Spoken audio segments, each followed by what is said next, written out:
Hello farmers and welcome back to Dark Forest on Farming Simulator 25. A good Friday to one and all. Hopefully everyone's start of the weekend is going well. But we are back at it here in Dark Forest. Just been on here for a couple minutes. Like always, trying to get caught back up where we were a couple days ago. And for some reason I thought I had wheat harvest to do, but I've already done the wheat harvest. So I think we got to move on to corn harvesting today is what we're going to be doing. But we got to get caught up on a few other things before we move on to the month of October. Got nothing else to do in September, so I'll probably move right on to October. Hello, Crystal, John, Miles, welcome.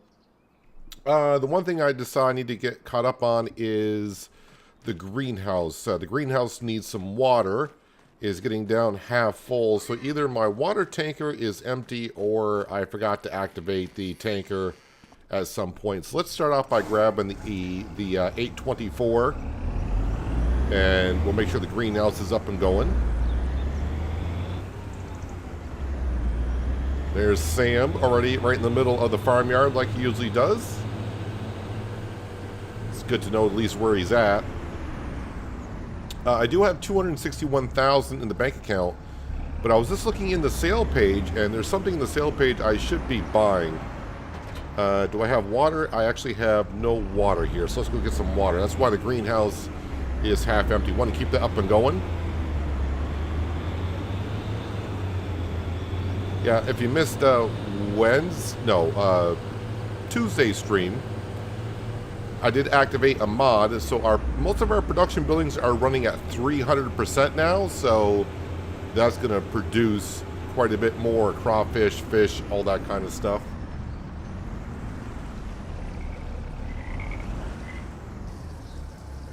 Let's go ahead and fill this up. In case you didn't see it, FNS Sim added new plant, a freezer, and 4 freezer pops.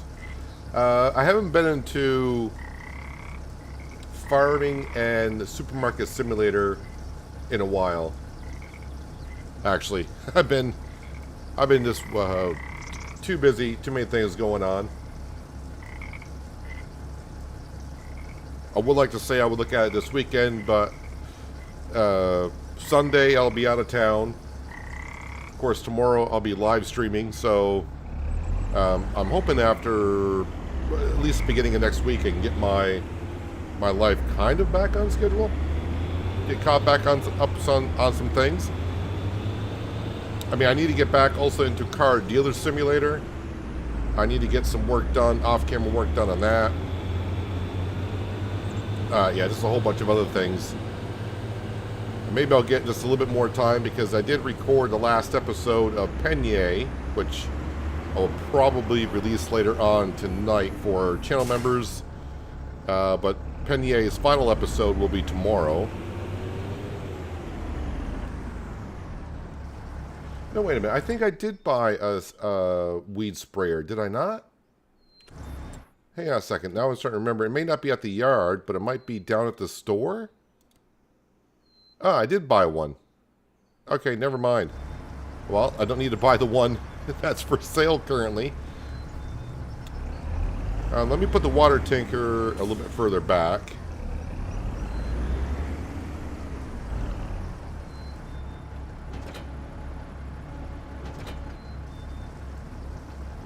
There we go. Make sure that just keeps on going on in.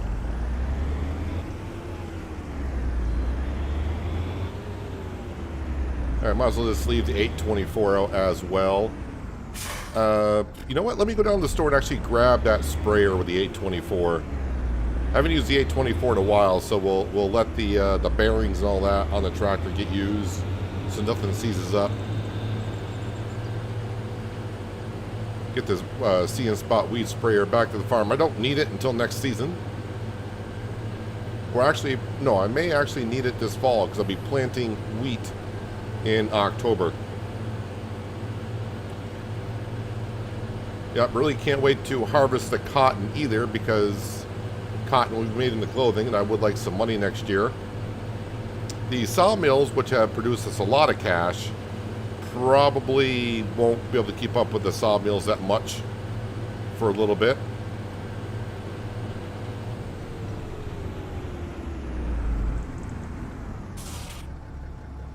I almost bought another See and Spot weed sprayer. There is one for sale. Kind of forgot I bought one.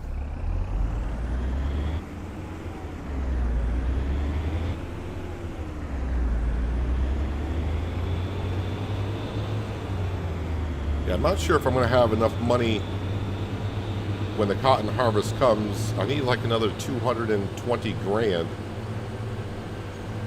That's going to be kind of a stretch for me to get that, especially if I'm not putting wood in the sawmill. So we may do a little bit of cutting. If I gotta lease it for the first year, not that big of a deal. But I don't want to be, during this whole stream, just cutting down some trees. Although I am playing on a forestry map, so that kind of comes hand in hand a little bit.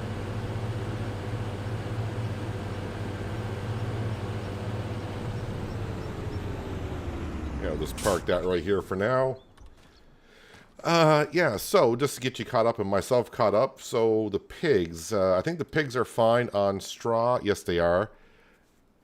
Their food is not too bad. Next month will be corn, so I'll be feeding them some corn. I think they can get by on another month on that. So they're good. For production buildings, our crawfish, they got enough feed, so we'll get some more of that. We'll top off the fish farm in October. The greenhouse is looking good.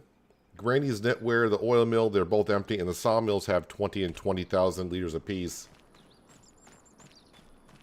So, with nothing to do else here in October, just let me just double check on the field itself. If I go to growth, we got a harvested field, that's a cornfield, our olives, and cotton. So we're just waiting on everything to be ready, which October should be a busy month. Let's go hit the snooze button. I still have a loan I'm paying off, so we'll probably get down to about $250,000 in the bank account, but let's skip on to another month, shall we? So we'll have some wood products to sell, harvesting, so it all depends what the weather is first thing. I will check the sale page, because if the cotton module harvester comes up for sale, buying it for like half off will be good.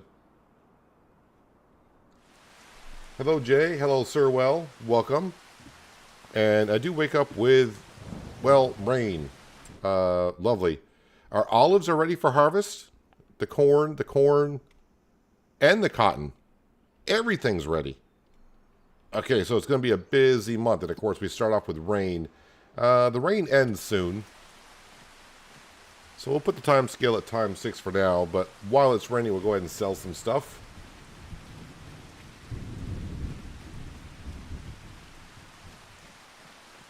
We'll grab our truck, go up to the sawmill,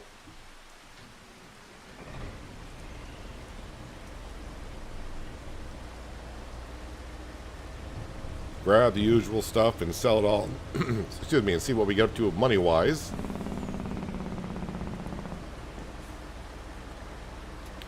Yeah, so if the cotton's ready this month, I'm not going to be able to afford that harvester.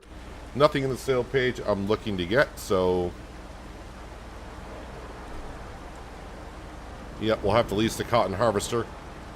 I want to get the cotton in Granny's knitwear as soon as possible, because I don't know how fast she will go through the cotton to make into clothing.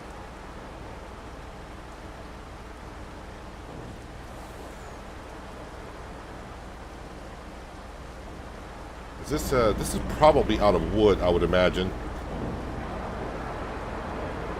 Yep, no more wood. No surprise there. I was going to check also see how many pallets I got here. A couple of planks, so 6 more pallets we got to spawn. 4 more.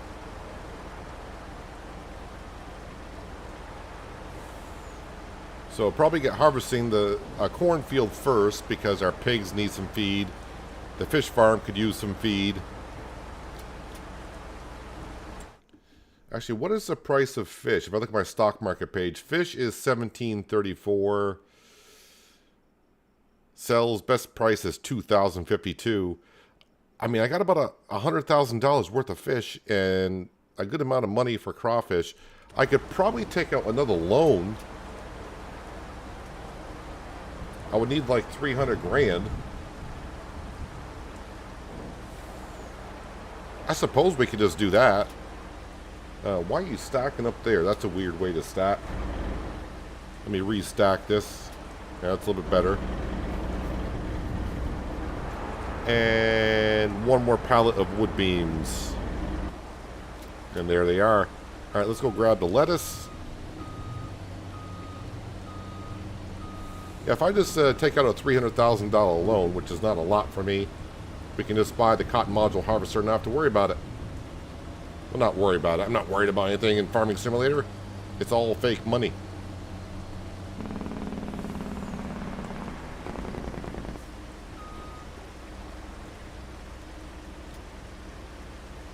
I like how the lettuce got stacked up there. That was kind of neat.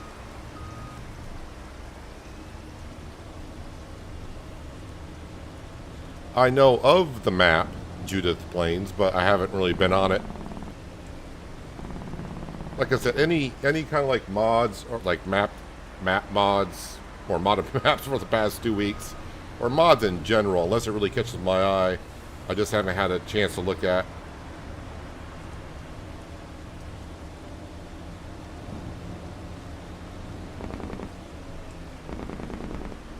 Well, let's see what selling all this stuff gets me up to money-wise. May not have to borrow as much as I originally thought. The fish and the crawfish will hold on to that stuff until the price is even better.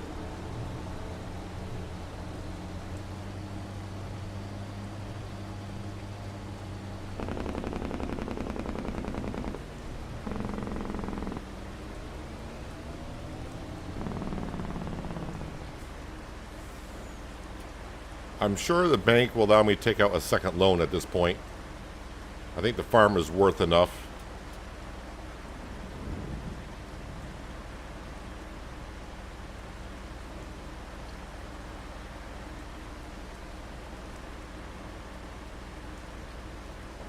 I also want to make sure I borrow enough money so I have some. I got to buy some mineral feed for the fish farm as well. So borrow a little bit extra.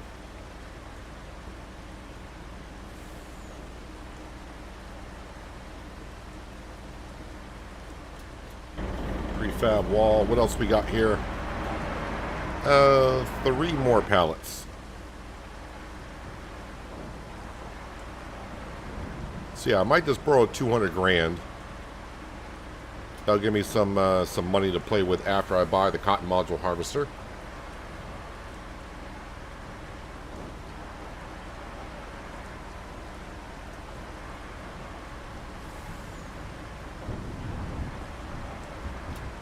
There we go. Let me just double check, make sure I'm counting right today.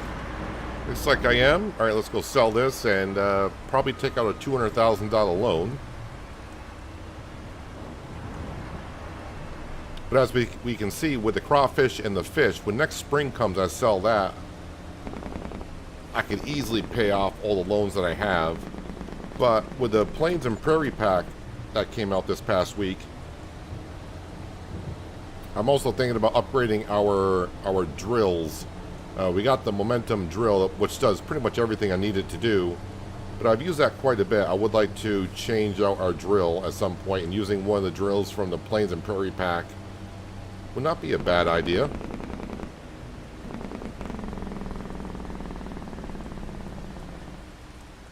Yeah, so if I borrow 200 grand, that's 540,000. We'll just say I buy the harvester. That's going to leave me like 60 grand in the bank. Yeah, let's borrow 200 grand. Take out a loan. If I say, I can borrow almost $1.5 million, but I don't need to. Wait, that's 20,000, 200,000. If I do a 1-year payment, monthly payment, it would be 17,000 on top of what else I'm paying. Let's just go 2 years. I think with the other loan, that's almost like 20 grand a month I got to pay. So we're just going to go ahead and do that. We'll be fine. Yeah, my payments per month is 18,000. That's fine. We can do that.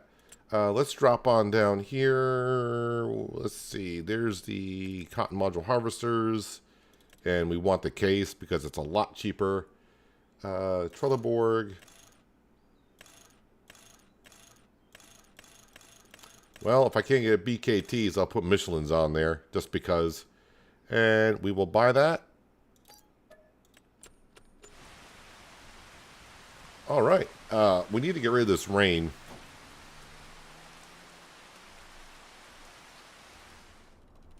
There we go. Problem solved. Rain is gone. Hello, Bob. Welcome. Hope you're having a good Friday. Yeah, I'll have a look at some maps. I don't know if I'll get a chance to over the weekend, but as I did mention, Penye series ends tomorrow, and I got to find a map to go on. But yeah, I don't know if I'll have time to look at it this weekend or not.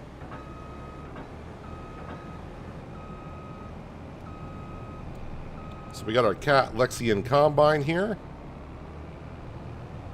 Let's go harvest a cornfield. That way we can top off our pigs with some feed, get the fish completely fed. No. Okay, so lately I've been bouncing over this bridge, which I haven't really done a whole lot of. I need to do some landscaping with that side of the bridge, it seems. I don't remember being like that when I first put it in.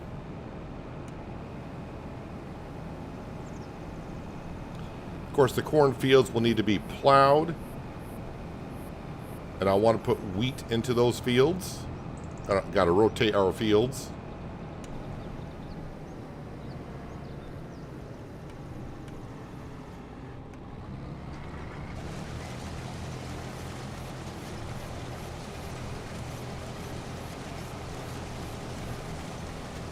Alright, some October harvesting we got to do.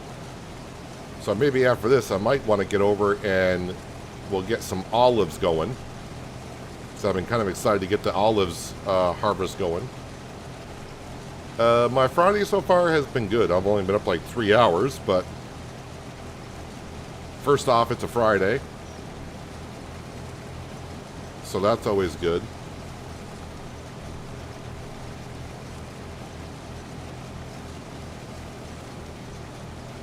Although, days of the week don't matter too much to me anymore.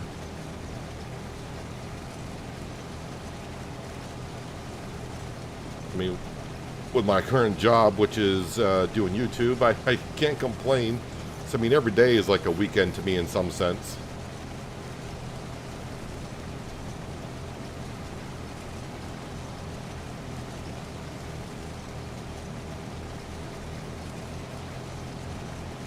Yeah, so this field needs to be plowed. I don't know if it's going to need lime, but in this month this field needs to be plowed. If it needs lime, we'll put some lime into it. And then it needs to be replanted with some wheat.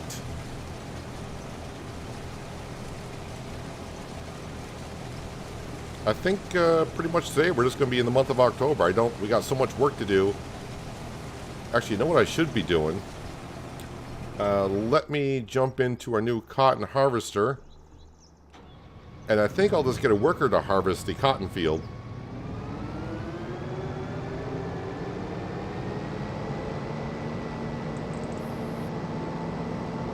Because it will take a while for this to happen.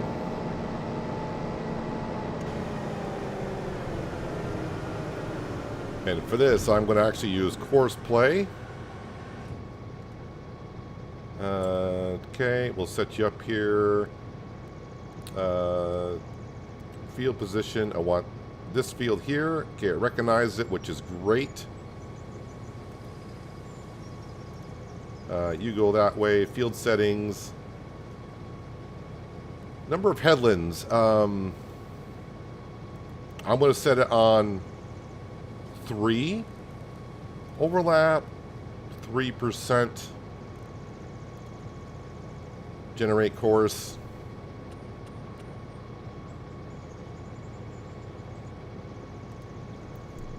There we go. And I will get it started at least.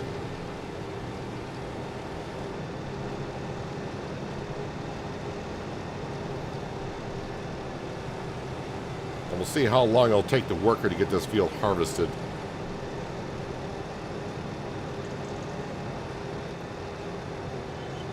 Wow, 1 hour and 3 minutes. So I'm glad I'm not going to be harvesting this field. All right, Frank, you're in charge here. So is it Frank? Who is it? Who we got here? Yeah, that could be a Frank. All right, so Frank will be doing that. And I'll get back to harvesting my corn. An hour to harvest that field. Well, now it's just a matter of, how much cotton do we get out of the field. As for moving the cotton, we'll just probably use our telehandler, because I did use a telehandler on Riverbend Springs. And that telehandler was able to move a cotton module from the field down to the ropery. Ropery? Don't know if it's called a ropery or not. Why are we not harvesting good here? Is it terrain too much for this?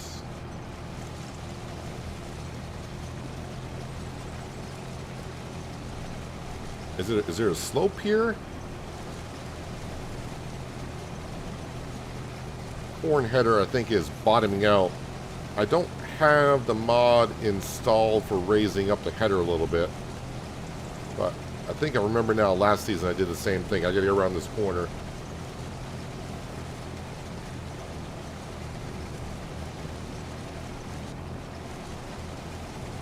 Okay, don't remember it being this bad though.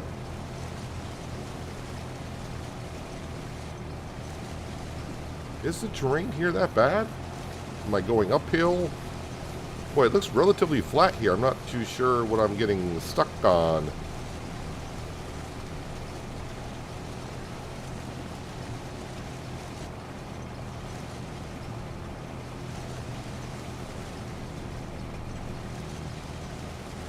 Come on, you can do it. Am I going uphill there or something? I have no idea. And there she goes. Now she broke free. Can't really tell what the angle is there. If it's going uphill, if it's on a slant.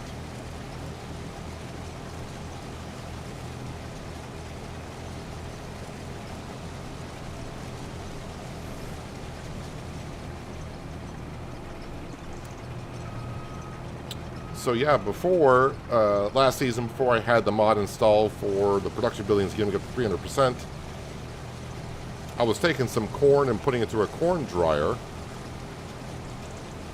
But now that the fish hatchery is going to want 3 times as much corn and wheat, those materials I want to make sure we keep enough of.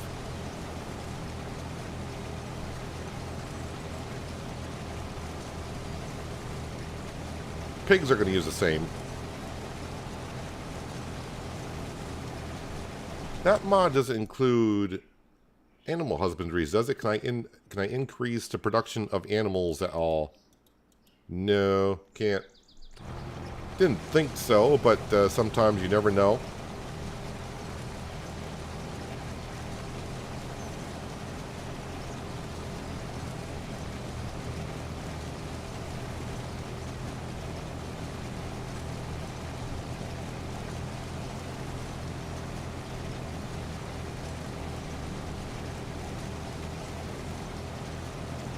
What I could do is just use my wonderful little gardening tool and I could level out that land that's there.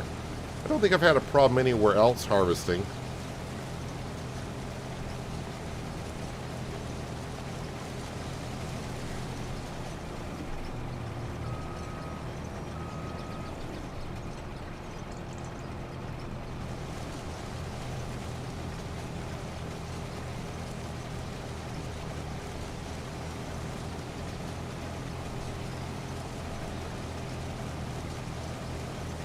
So yeah, I'm hoping, I don't know what to expect on the olives, really.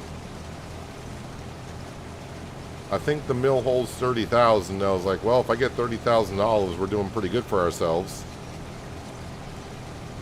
It's been too long since I harvested olives to kind of get an idea what I should be getting for them. Looked like there was a slant here. But you can see where my combine's starting going off a little bit, but it looks like right here it goes up a little bit, but man, that looks fairly level. Well, the pH value is just bad in some areas on this field. I think we will spread some lime in the fields. Because I really haven't had a chance to spread some lime since the precision farming update to see what it does.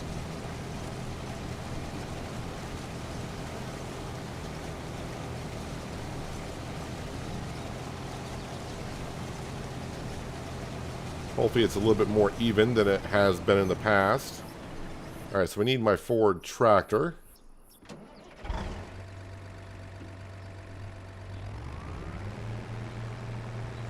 Hopefully I can get over the bridge okay with this. Is that a wide bridge? Not really.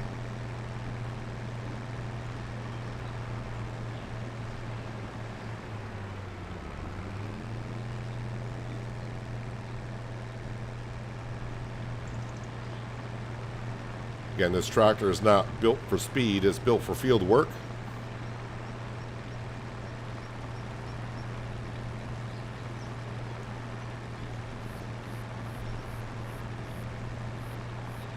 But it was hard to resist on Tuesday when the Plains and Prairie Pack came out to not get ourselves a Ford tractor.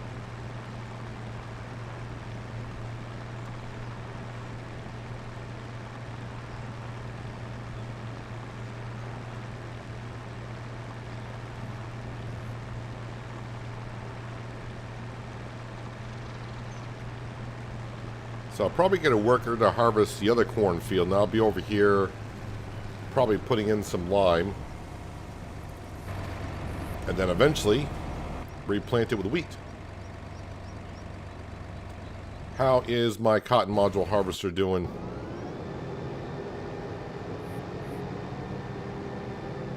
Alright, so far so good. I'm pretty sure it's still on its first module. I don't think I've gotten 20,000 liters of cotton yet, but it's getting along. I'm surprised it's going to take as long as it said. Another hour to harvest this field? Doesn't seem like it should take an hour. I mean, it looks like it's getting along pretty well.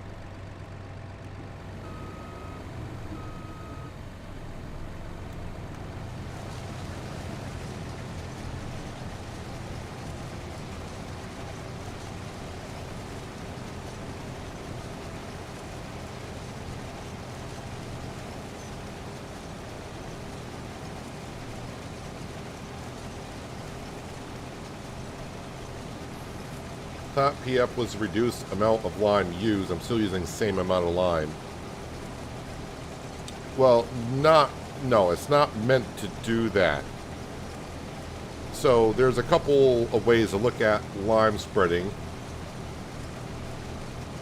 So first off, it doesn't matter what kind of soil you have, but let's just say, let's take the soil out of the equation. So in the base game, for lime, you're supposed to lime every 3 years. At least that's what the requirement says. But the yield will go down every year because unless you lime every year, that's going to not get your yield up as high as it can be. The problem with the base game is every time you put lime down on the field, it's just going to use the same amount. So if you lime every year, it's going to use the same amount of lime in year one, the next year, it uses the same amount of lime. With precision farming, if you lime every year, it's not going to put down as much lime as the base game would because it only requires a certain amount.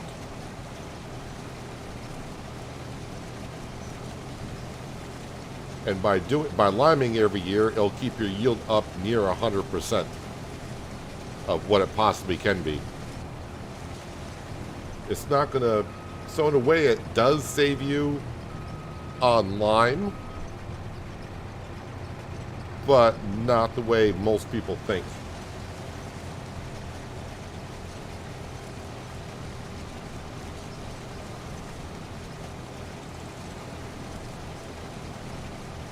I mean, there's a lot of benefits to precision farming. You just, once you get used to it, another good thing about it is when you plant a field, and if you got fertilizer in the planter, it's going to get the fertilizer up to what it needs to be in one go. You don't really have to go back in and fertilize a second time, so it saves you some field work.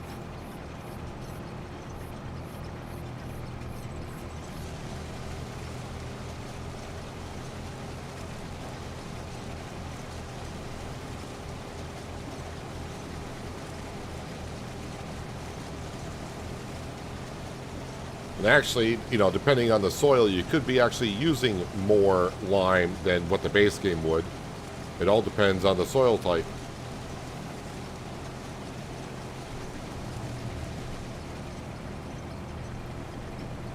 But I probably should rephrase that. That's the way liming used to work in FS22 with precision farming. We know liming has been an issue when precision farming came out in 25, and I really haven't had a chance to look at it since the update, so we'll see what it does today.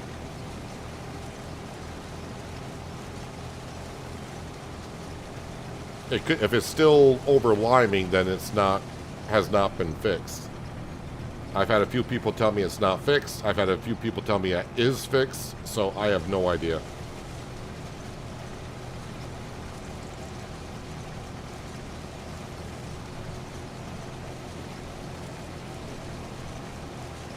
We'll find out shortly, though.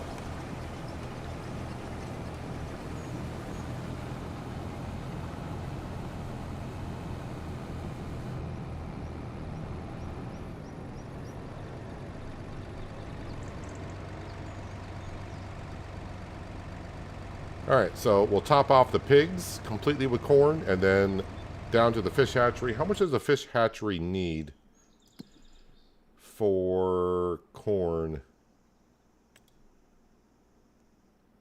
17,000 liters. Right now I only got 19, so...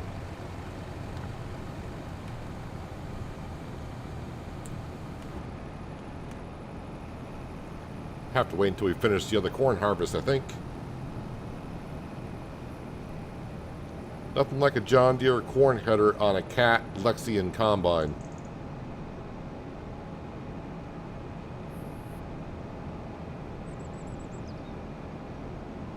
Let's see how the bridge is going this way. Do I bounce up in the air a little bit going this way? Not as much.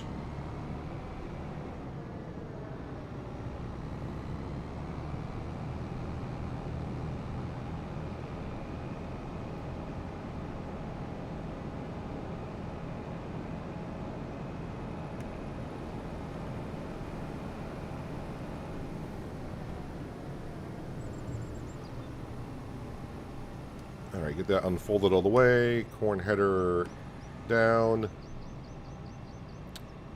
Temporary course.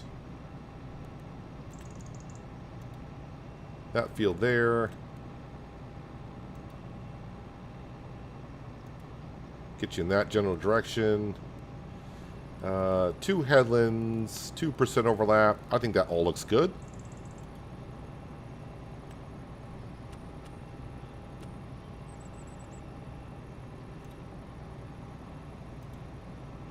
It's got me starting over there.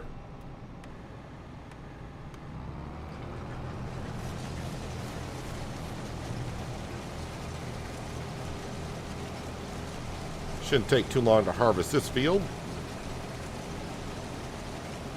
I'm guessing, maybe with course play, 20 minutes. Let's see what we got here. All right, how about 31? 31 minutes. Your liming right now, my take is that it depends on the map and if it's optimized for PF. I just put lime in a field right now, and the levels are perfect all over the field. The map does not have to be set up for precision farming.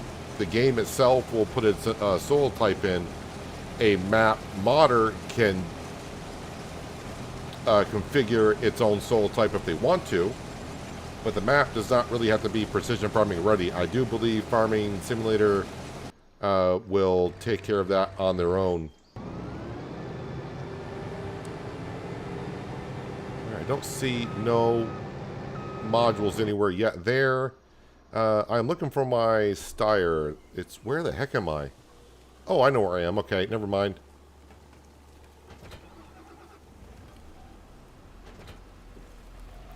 Kind of over here where I'm going to be creating a new field at some point. I see a stump there, so I just want to take care of that right away.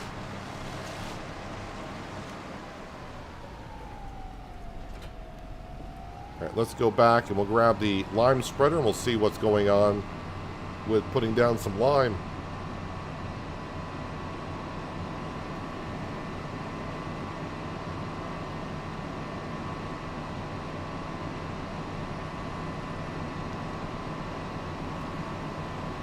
And then I'll get on to the olive harvest.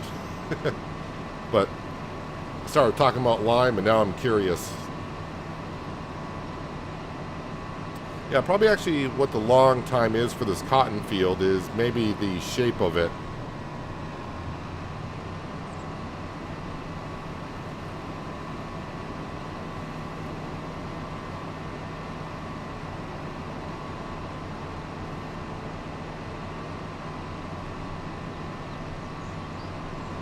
Hello, Sam. Some days Sam was just hanging around the farmyard, and other days I don't know where the heck he is.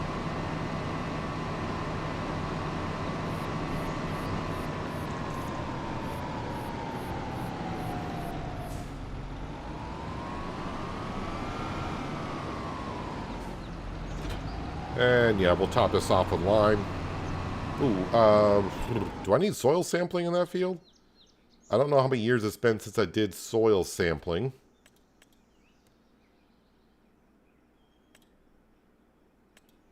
But I'm going to say I don't need soil sampling.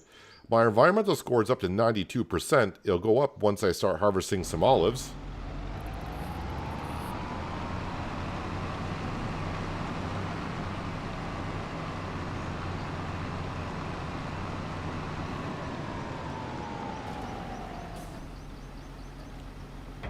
Yep, top me off with some lime.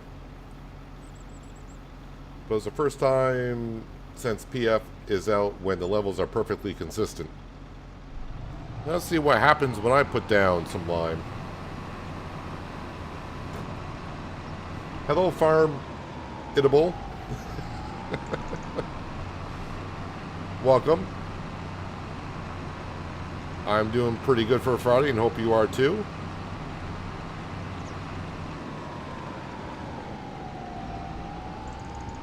Alright, I gotta be cautious going over that bridge going the direction I am because that bump is gonna push me into the river at some point.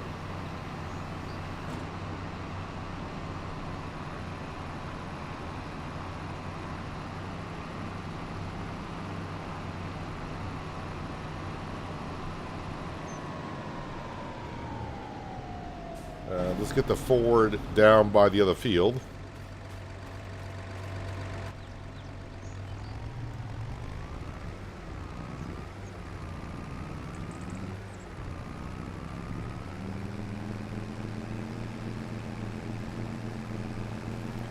Guess I'll top off the pigs since I'm going right past their pen. They may have run out of corn, but they should have enough wheat to get them through.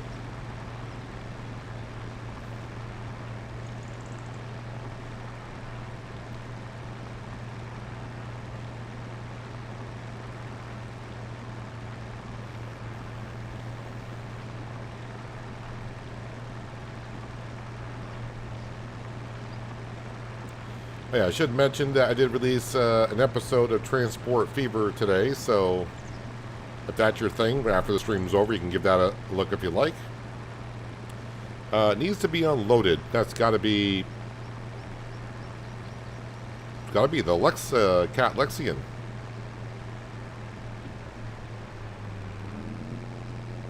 Because obviously the cotton module harvester, that should unload on its own.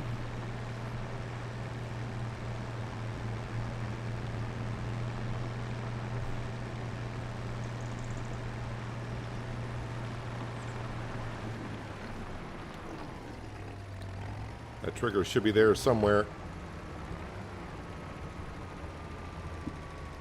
Okay. Missed it somehow.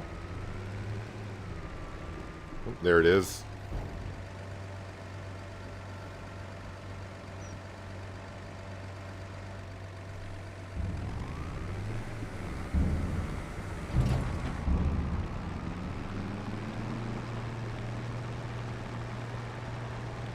Where exactly are you, Mr. Cat Lexian? Depends on which way I go. Where did you get to? All right, you didn't get quite around far enough, so I'm going to have to follow the path that you went.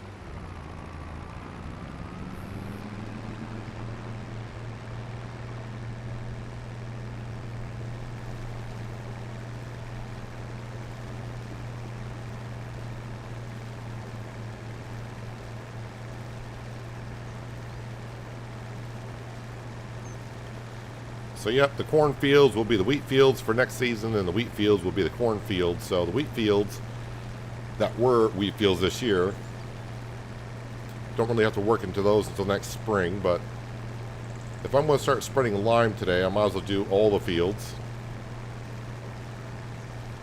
Missed a little bit of corn here, but not. What the heck happened here?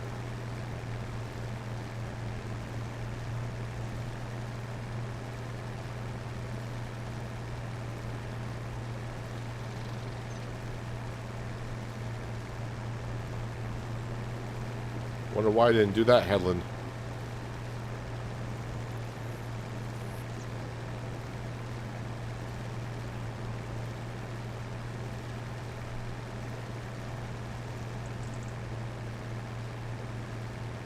This is what's kind of good about course play. When the combine gets near full, it moves itself over to give room for a tractor to come in to help it unload.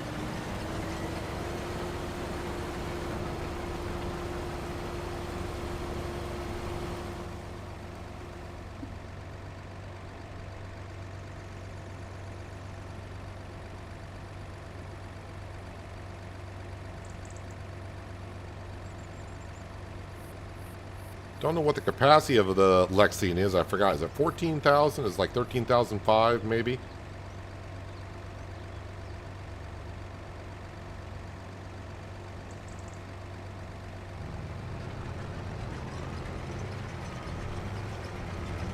Let me get out of your way, Mr. Worker.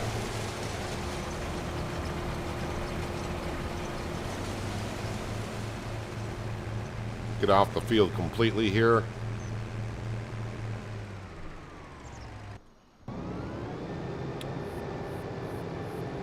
So I'm guessing we'll end up with, obviously one module we'll get. May not get a second one, but we could. It's going to be close. Alright, let's get back into the Steyr. Alright, so what I want to look at first is not soil type, pH level.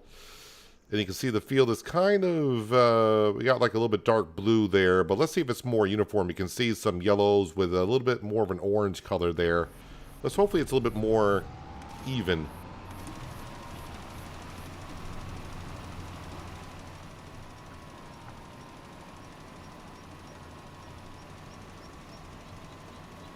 Yeah, it's not really using a whole lot of lime. Hello, Mr. Ulrich. Welcome. Just made another sheep pen. Now you only got 5,200 goats. More power to you if you want to feed that many animals.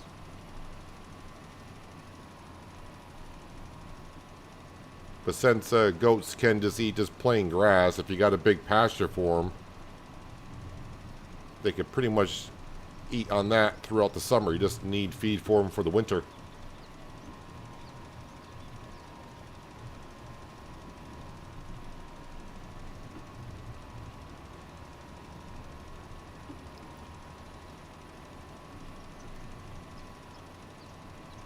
So hopefully we get a more steady color on the pH side of things.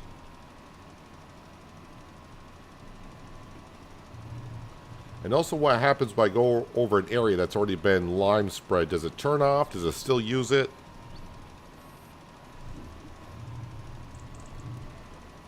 Okay, it still uses lime. So I'll turn it off.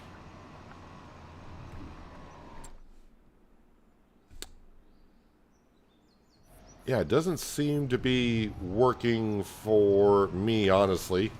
Looks like it's still putting down too much lime in some areas.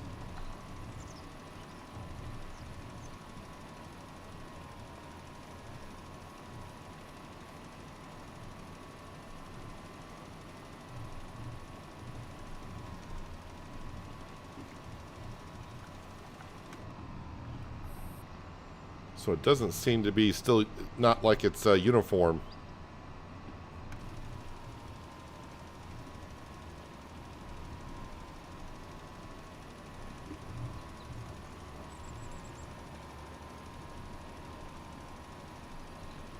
But I wonder if it's because I limed this field before the update, so I don't know. Maybe I would need like a new field to test it on to see how it puts the lime down. But right now, it does not look like it would have in FS22.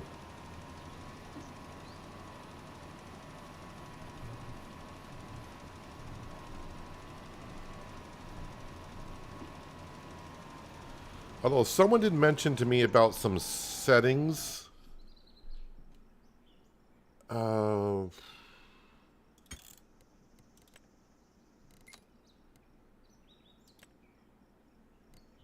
Gameplay date. No, is it under games? Would it be under game settings? Maybe this is what they were talking about. Realistic spread pattern. So with realistic spread pattern on, I would probably have to turn that off to get the uniform coloring. Let me turn that off for a minute. Spreaders do apply a different amount of fertilizer or lime on the outside compared to the inside. Which that does make sense. I know that is a thing in farming. Spreaders apply more fertilizer or lime on the ground if you drive too slow. Let me turn those off. Just to see. I mean, I think I would like to actually kind of keep it on the realistic side of things. But I gotta test this out now.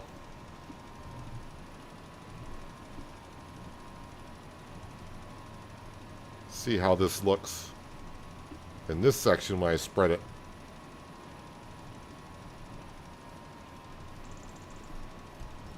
As Miles has said, have I checked on the settings? So I think I was checking on the settings as you typed it.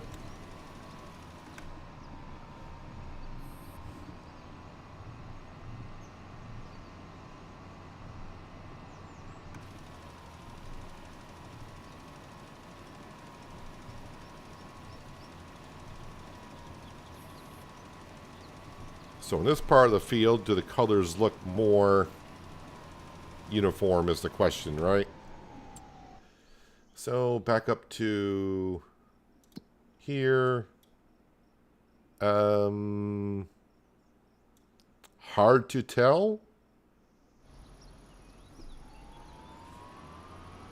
Well, luckily I got more fields to test it on. We'll test the settings on another field here. My harvester needs to be unloaded again, which is good. That means we're getting a lot of corn.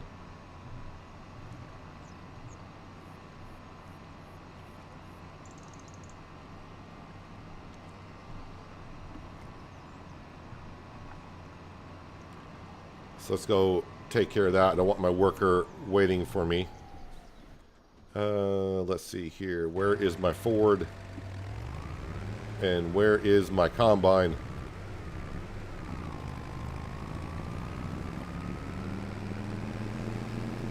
Well, it looks like it's way at the other end of the field.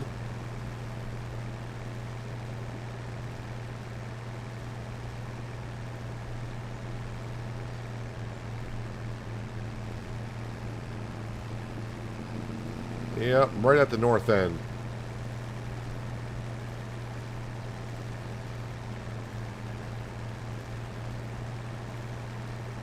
I'll probably have to go unload this corn because it should fill the trailer, I think.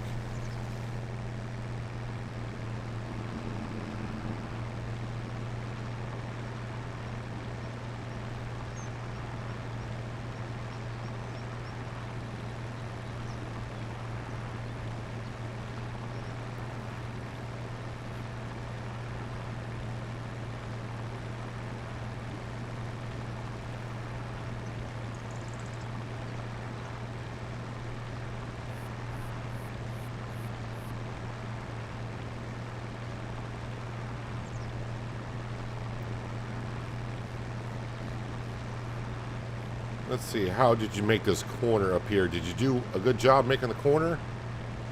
Looks like you did okay.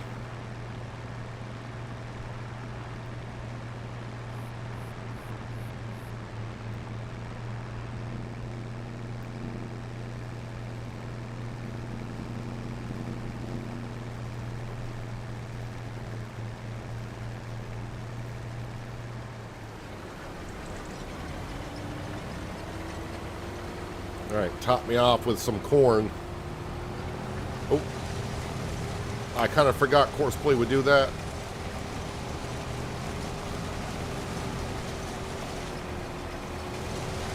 No, dude, don't keep starting and stopping because it takes this forward a second to get up to speed.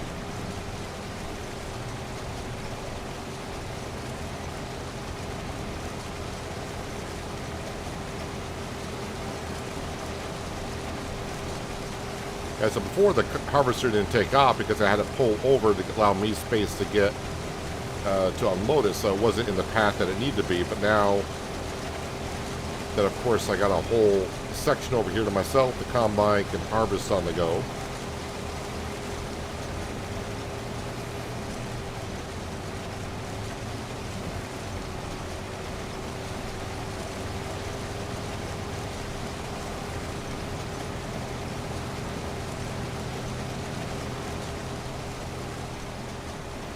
All right, I'm going to call that good enough.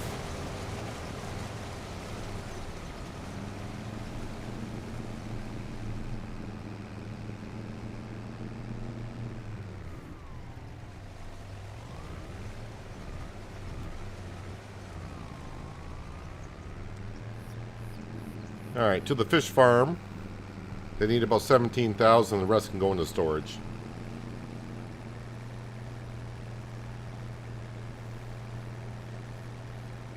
Friedel is spending $1 million to uniform spread and giants aside. That's not realistic.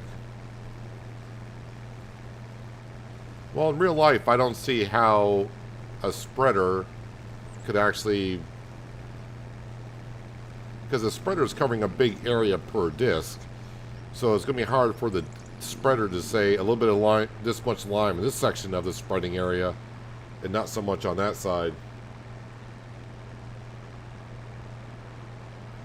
Hello, Bone. Welcome. You're playing Farming Simulator 22. Yep, 22 is a good version.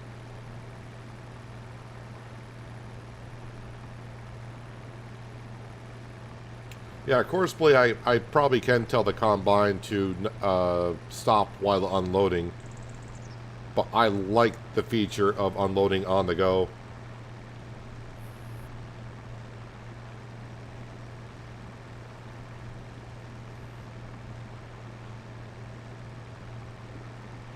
You're ready for Iowa and ATS. Well, Missouri just came out a month and a half ago.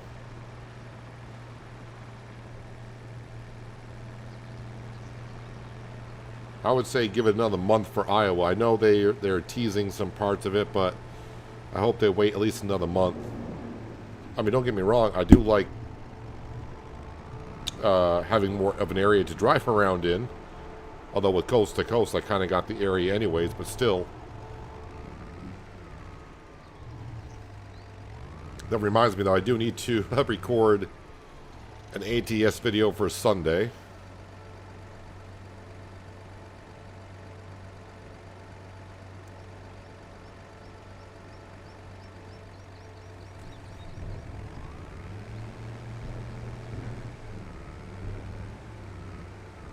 Alright, so the rest of the corn can go into storage.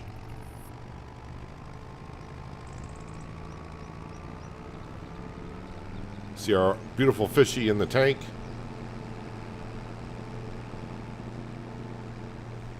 March, April is going to be a good month because we're going to have a lot of fish and a lot of crawfish to sell.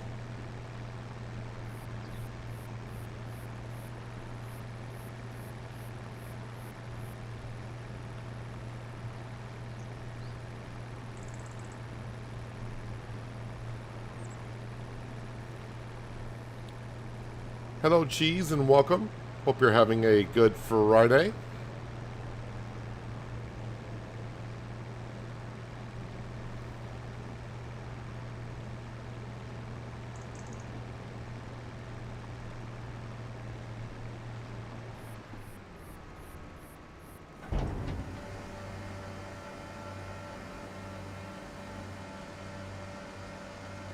I do have some dry corn.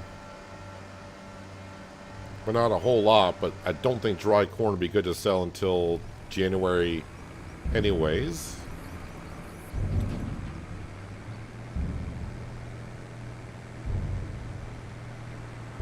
Now let me park this here. I think I should grab the telehandler next, honestly. Yes. Actually, that module, you know what? That module is out of the way.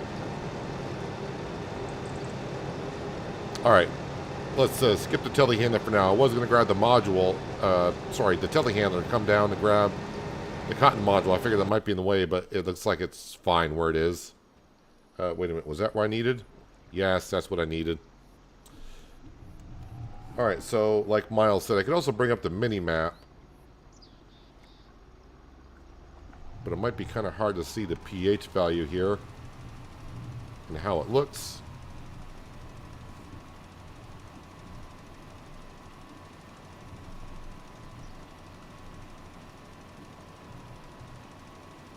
Yeah, this field is still over limed in some areas.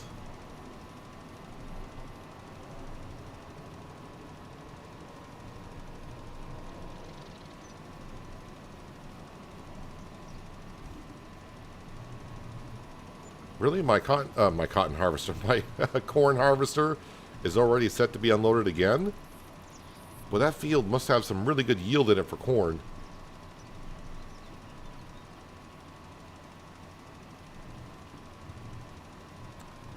I still feel like we're over liming, even with the settings turned off.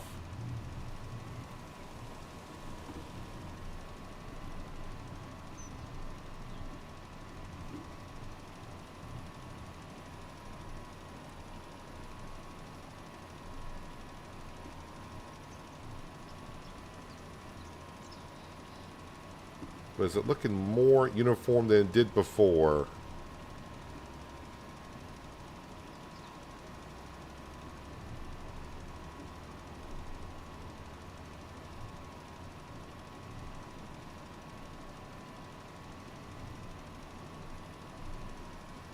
See if I go over this spot. Does it turn off the spreader?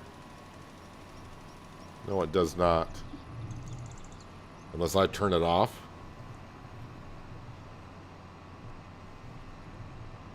Alright, I'm going to finish up this field.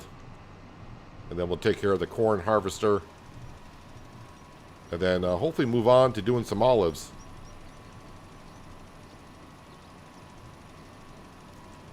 Oaks now grow in 2 years instead of 3. I thought they did grow in, well, a little over 2 years. Haven't tried any others, but I imagine that giants have shortened all of them. I thought oaks were roughly about 2. I don't know, it's been a while now. Yeah, I really don't need to be growing trees on this map. I gotta eliminate trees.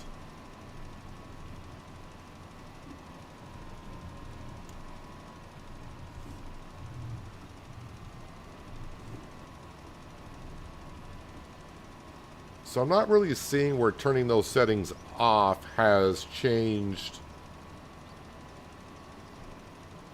too much of how the lime is being placed.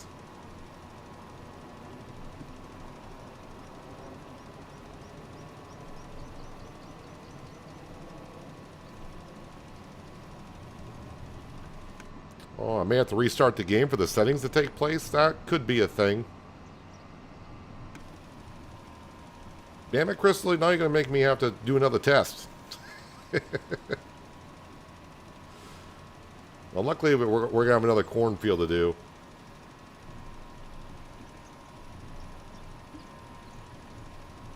Well, we'll wait until the corn harvest is done. Well, I mean, I have to, because I got to, no. I can't put lime down while they're harvesting corn in the field.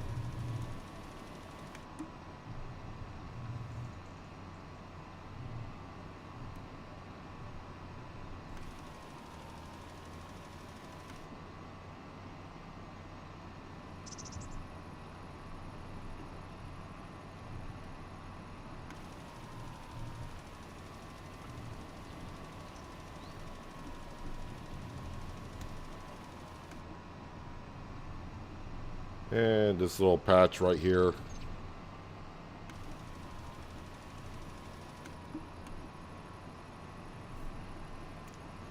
Alright, well, we'll get it set to do the other cornfield. I'll restart the, I may exit completely out of Farm Sim 25 and just reload it.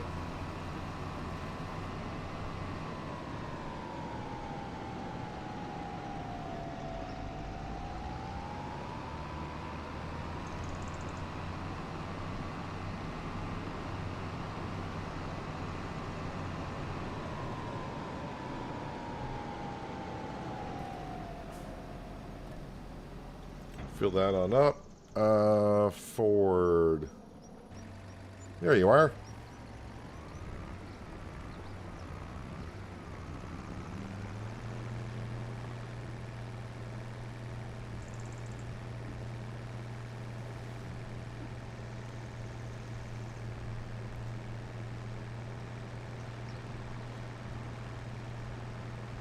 As I said earlier, Branding, the map does not need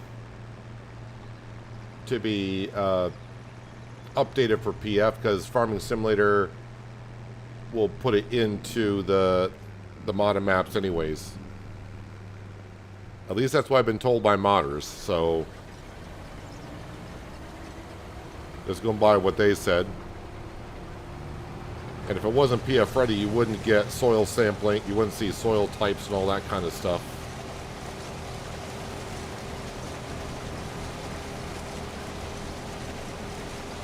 But as Crystal said, I may need to restart the save file in order for those settings to take place.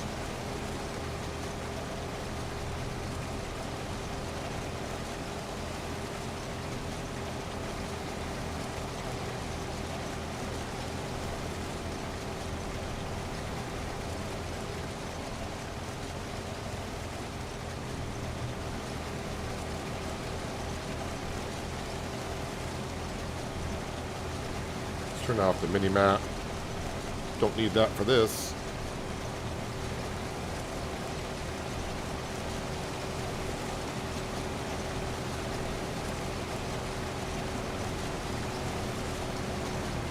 I mean, still overall, our environmental score is looking pretty good. And I don't think over-liming or under-liming a little bit in some areas is hurting our harvest too much.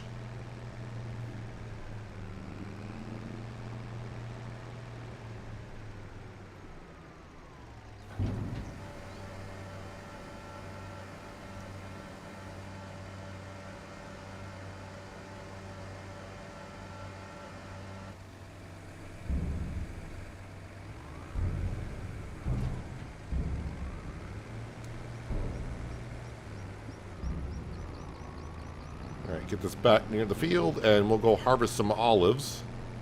Again, I'll restart the save file once his corn harvest is done.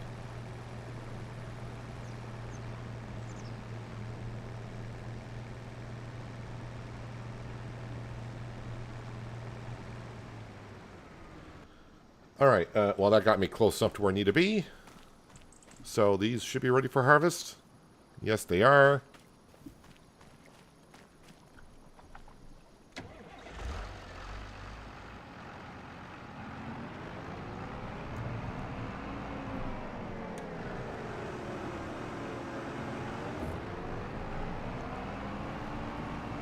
Let's not end up in the river.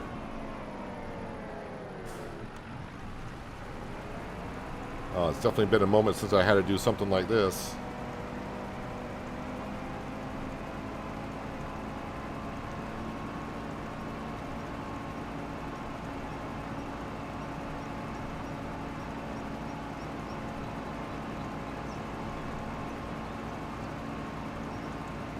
Hello, Farmer Brian. Welcome.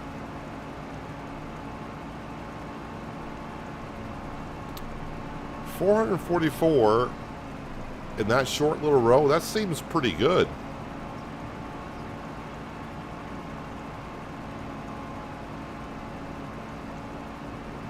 Hey, they finally added a farmer to F&S Sim. He only waters.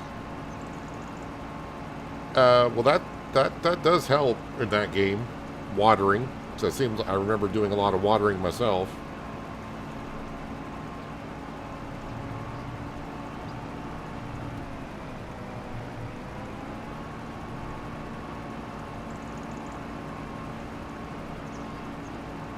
Just make it hard to know what rows you have done. I can see a slight difference.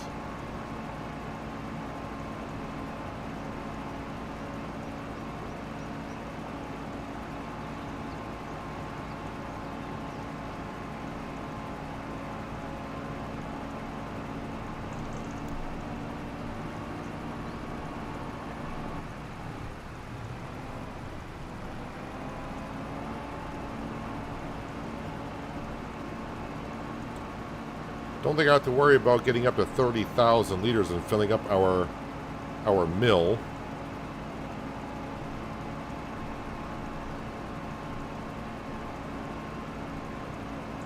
We can harvest olives with an in-game worker.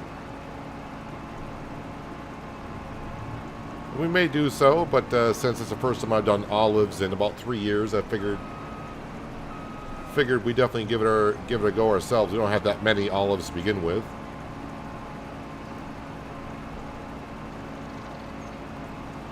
Do the channel to sub and like. Well, appreciate you joining us here, Farmer Brian. Welcome. Glad you like what you're seeing.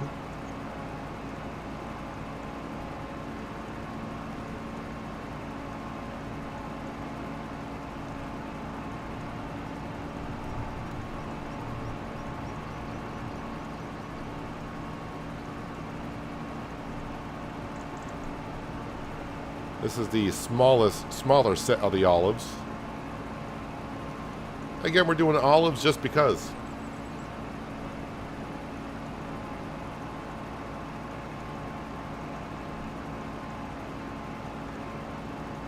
Oh, you mean in-game GPS? I do have course play, and course play should be able to hire a worker. But GPS, I don't really ever use GPS. Who finished work?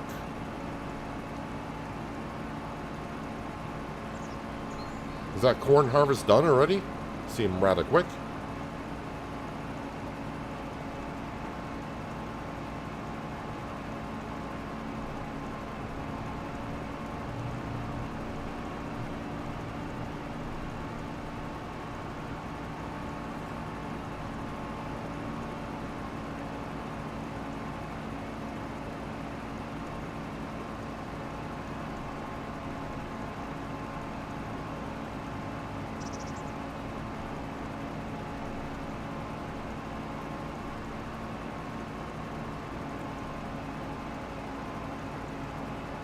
So 3,400 olives. I think I got all the rows. Oh, wait a minute. Don't go into the river. Don't do that. Don't go in the menu with your equipment still rolling. Let's see here. Yep, harvested everything, so that's all good. Didn't miss a row. And hopefully I can just dump this right on in.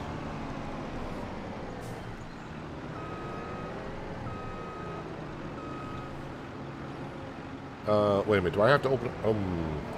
kind of forgot. Is there some way to open this up? Open door. There we go.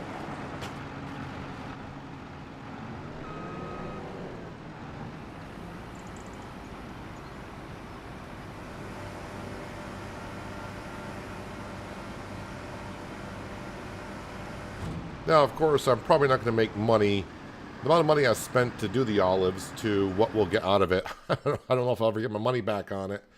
But again, we're doing it just because for fun stuff. Olives, we will go ahead and activate that. And of course, yeah, that could be just on storing.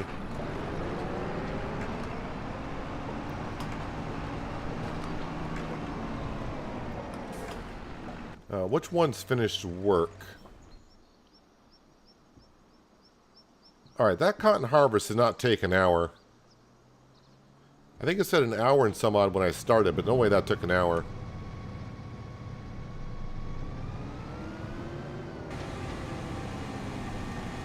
You know what? Oh, it's kind of late. I was like, why am I unloading it here? I could have brought it right to the knitwear and unloaded it, but...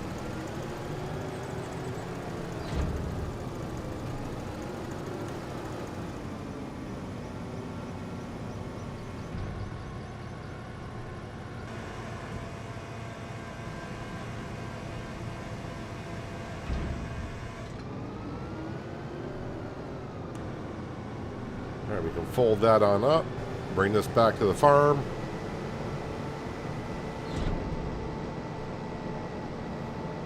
Giants upped olives and grape yield by 20% in 1.8. I think, I remember them days, I think it was like patch 1.3-ish. Somewhere around there where they said they did some rework on grapes and olives.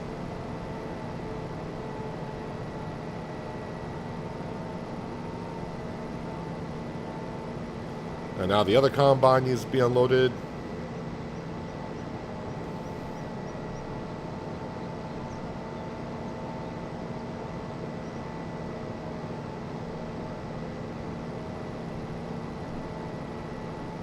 Yeah, the harvester only has 0.8 hours on it, so course play was off a little bit when it said an hour and like 5 minutes to harvest that field.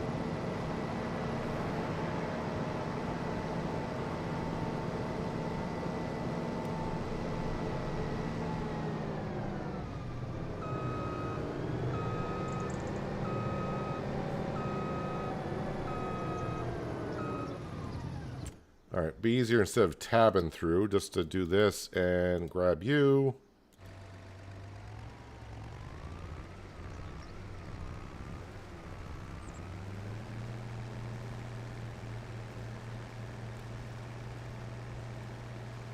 And our environmental score should be going up because we're harvesting in fields we haven't harvested yet.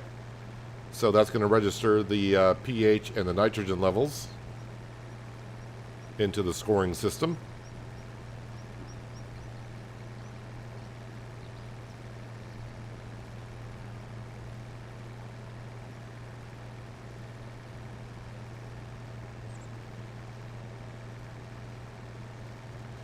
Interesting angle that the worker decided to harvest his field at.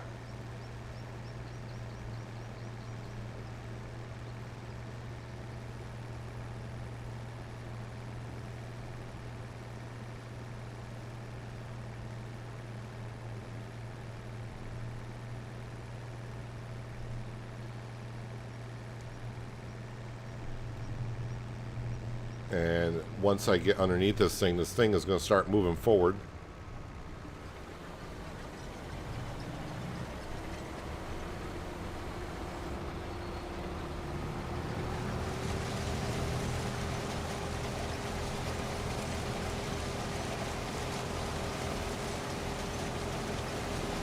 Love unloading a harvester while it's on the go.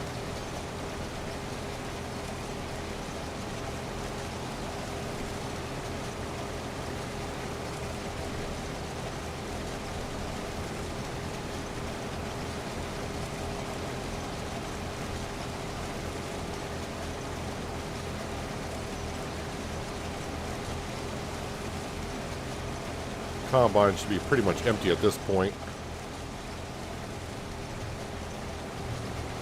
I think I'll get the rest of the field done.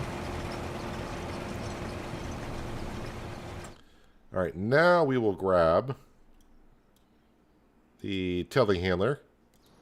I guess since it's got the bucket on it, we'll grab the manure first, and we'll grab the pallet forks and go bring the cotton over to see Granny so she can start making some clothing.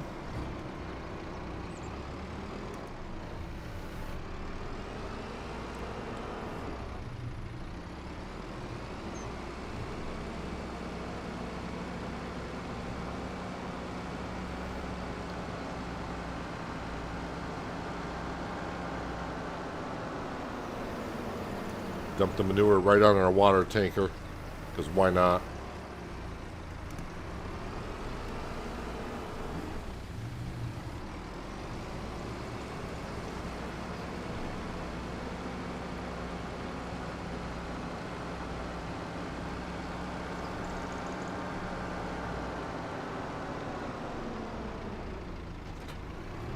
Okay, pallet forks.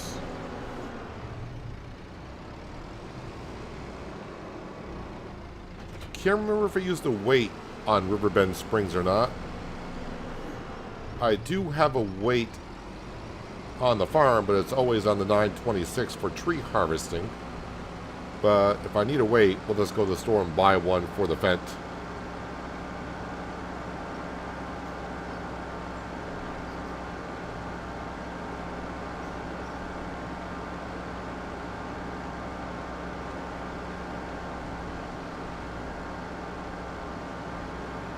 And that's where it's got to go. There's Granny's knitwear on the left.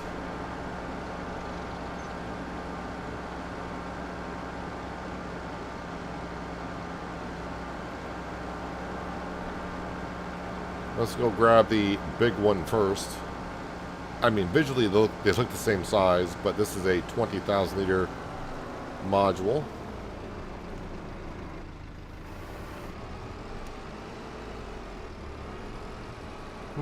This vent is having no issues whatsoever. I'm trying to remember the one I used on Riverbend. That one seemed as if it was front heavy when I had a module on it. I don't remember what telehandler I had.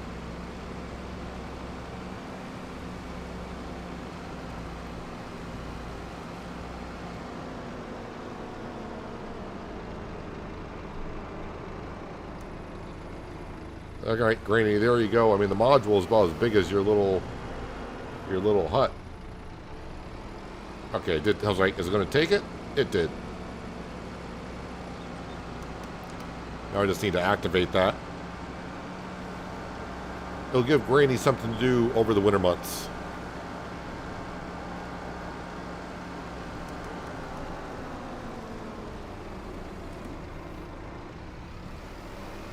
So we end up getting 31,941 liters of cotton off the field.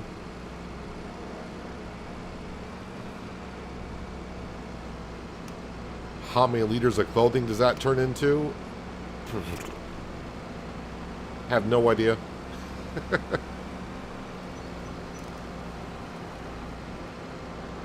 I think the recipe is 5 cotton for 3 clothing. Is that the recipe? And we'll find out here in a second. Yes, 5 to 3. So, yeah, we're going right from cotton to clothing. No fabric is being made. I could make... wait, can I make fabric here? No, I cannot. So we're just doing this anyways. So we should get... that seems like an awful lot of clothing.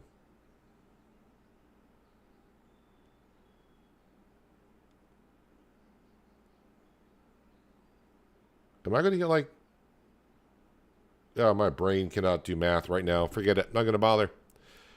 Oh, I just realized she can only take 45,000 liters maximum. So if I do expand that field, it's going to be pushing her to her limit.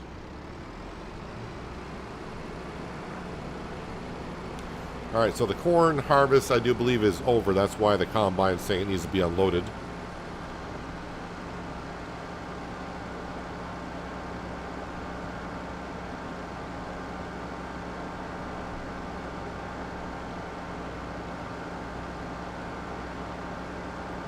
Let's go drop off these pallet forks and put the bucket back on.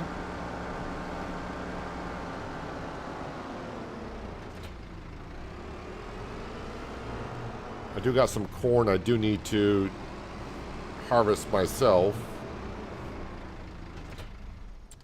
Because I think when it went around the headland, either the header was digging into the ground somewhere. That's why it missed it. Yeah, the only thing with course play is when they finish, the worker stays there. You can see she's still in there. And yes, I am paying her to sit there, apparently.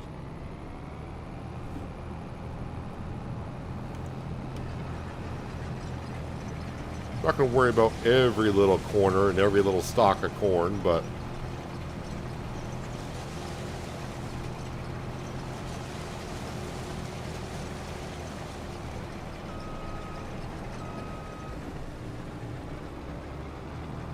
get the big sections at least. Oh yeah, I do have. I just noticed because the combine's like half tank of fuel. I don't need the combine anymore this year. No, I don't. But I do have a fuel place to put down, so I don't have to go down to the fuel station on the other side. Yeah, a bit of a slope here. So I think that's what happened to the worker. They slid down the slope when they were coming along here.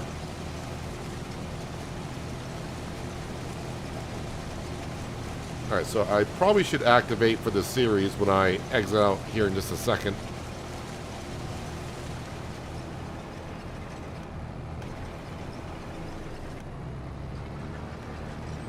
I do have the mod that will allow me to adjust header height.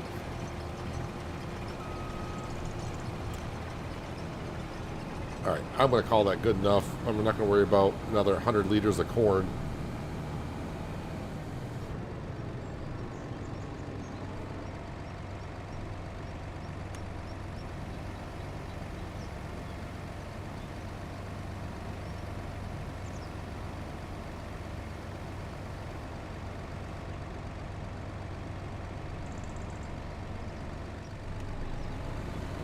Alright, Cat Lexian, you did a wonderful job.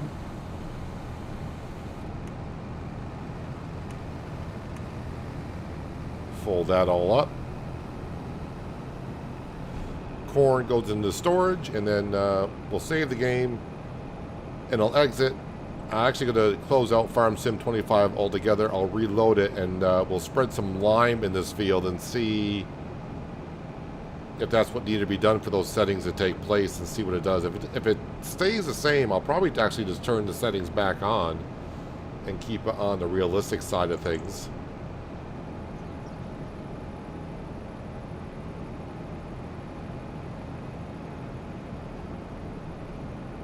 But the 2 cornfields that we just harvested, they need to be limed, need to be plowed, and need to be replanted this month.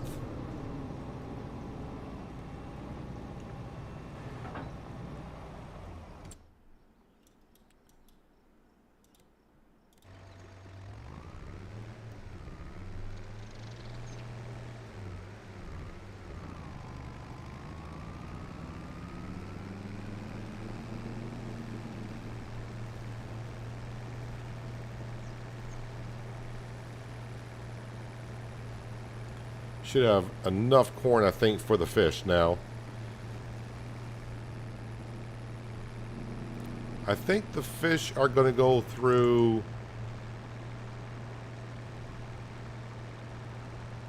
maybe 35,000 liters of corn a year with the production at 300%. I'm pretty sure my numbers are way off on that, but that's what I'm guessing. Then, of course, we are feeding the pigs corn also. All 35 pigs. And the pigs are there to give us manure for the greenhouse to help us produce more lettuce. And plus, we got a shed out of it as well.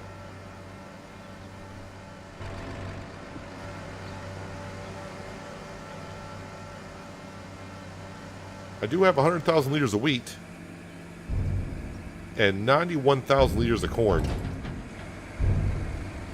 So I think we got plenty for what we need. Alright, all my workers are done. So let's go ahead and we'll save the game. But you don't save it once. You gotta save it twice for good luck. And I'm going to quit right to desktop. Screen will go black for you for just a moment. Nope. No thanks, NVIDIA. Don't need that notification. Alright, it's already synchronized. So let's relaunch Farm Sim 25.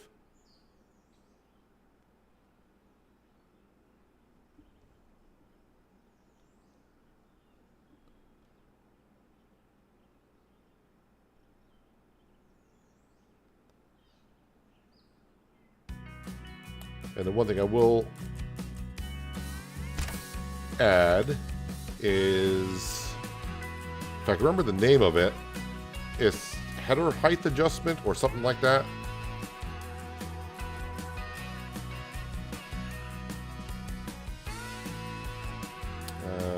What is that mod called? It's bad when you know you want a certain mod, but if you don't know what it's called,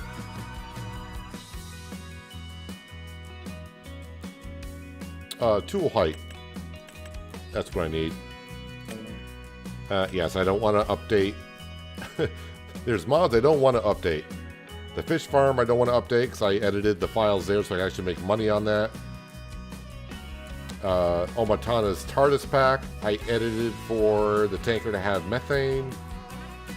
And the planter, I adjusted the working speed.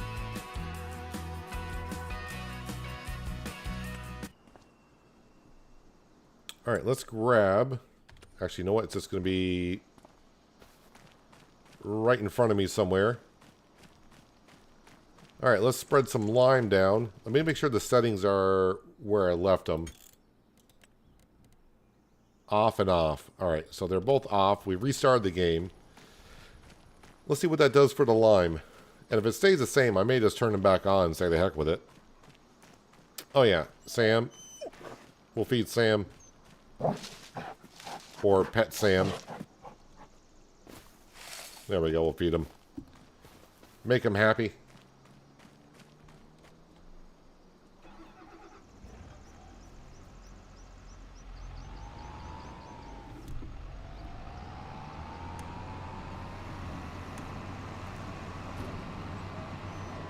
Let's lower that down.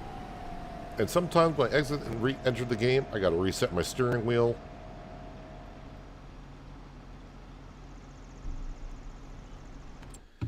Alright, so what I want to see, I'll put this into here, to here. I mean, that does look like it's a little bit better than it was before. But now with the new settings, we'll see. We'll bring up the mini-map.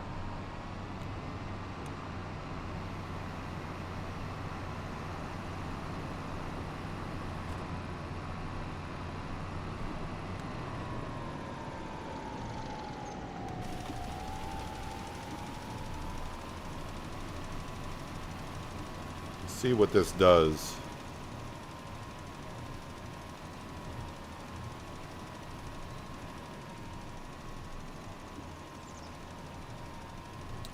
And just looking at it right now, does it look more uniform? Maybe so.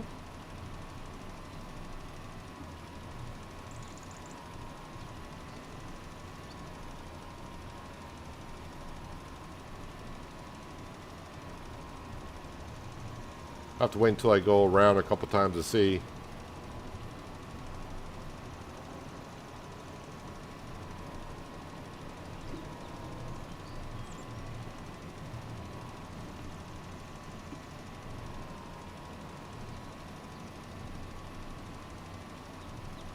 Don't think it requires any soil sampling yet. Don't think it's been 3 years. You got a soil sample every 3 years.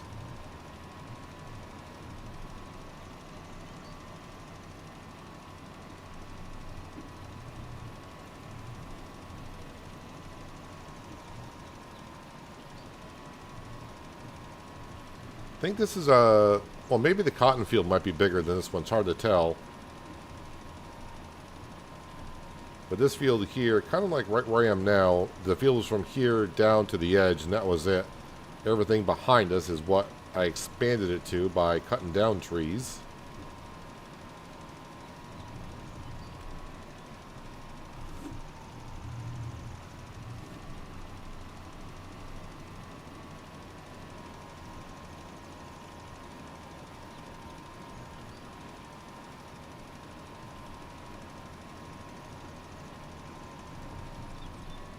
So until I start doing another pass around the field, I won't see how it's actually doing on the edges of where we're spreading.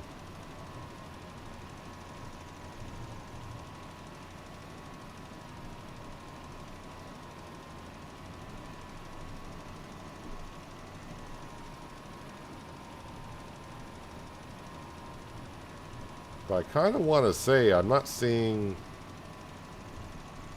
a difference yet.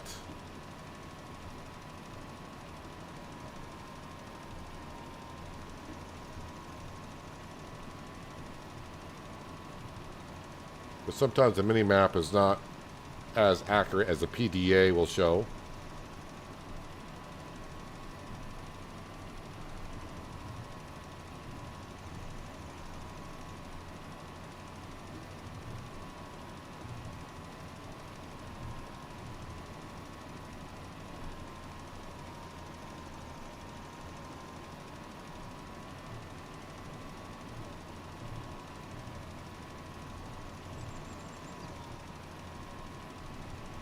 This feels bigger than I thought it was, or bigger than it looks.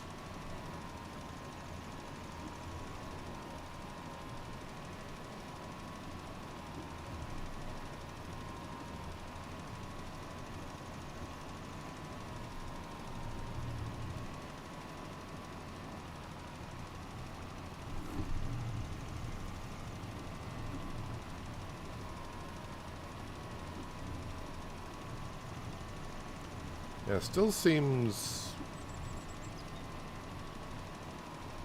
It does seem better, maybe. But could be my mind playing tricks on me, thinking it should be better.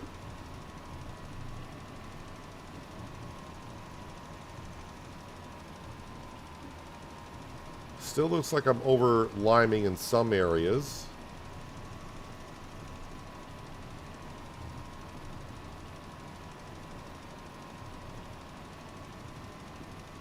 But it still looks, the color, the shades of the color, I mean, I'm just trying to compare it to FS22 and the way it was.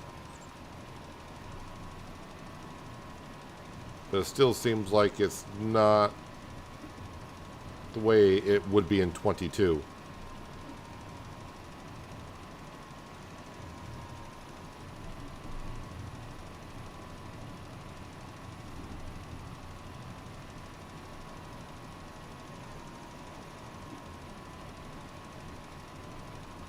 Well, either way, it's going to be pretty darn close, and our environmental scores should be doing a whole lot better than it has been.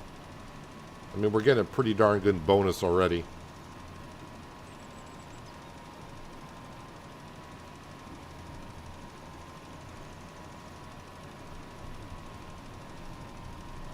And does the lime turn off when going over an area you've been over? And the answer is no.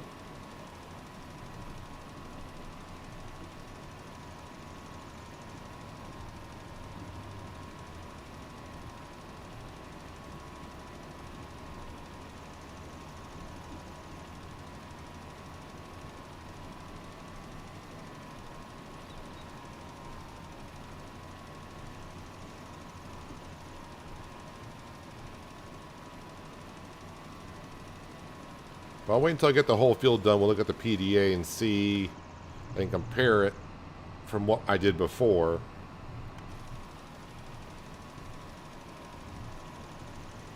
But I'm really not seeing that much of a difference by changing the settings.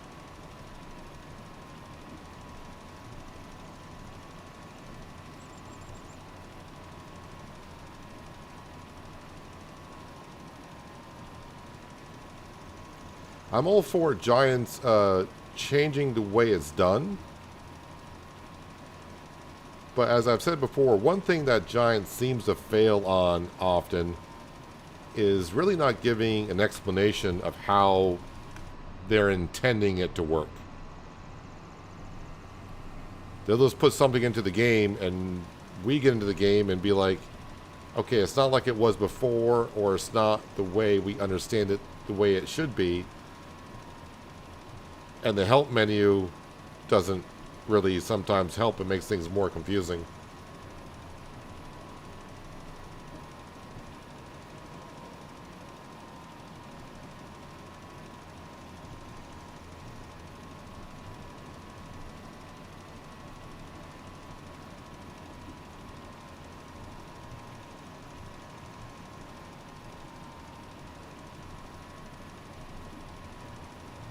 I mean, it seems like it looks a little better than it was before.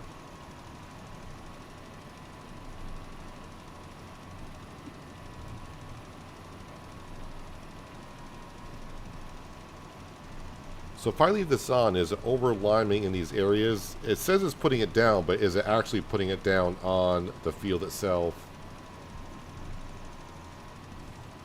I mean, it looks like it's using, I mean, it's definitely using the lime, but it doesn't look like it's actually applying it on the field.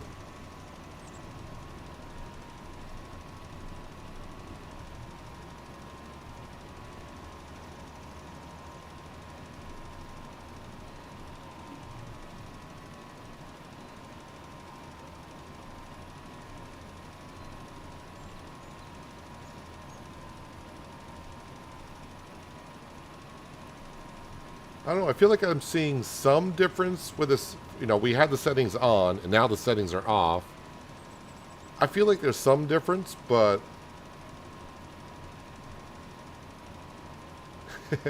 not the way it was in 22, of course.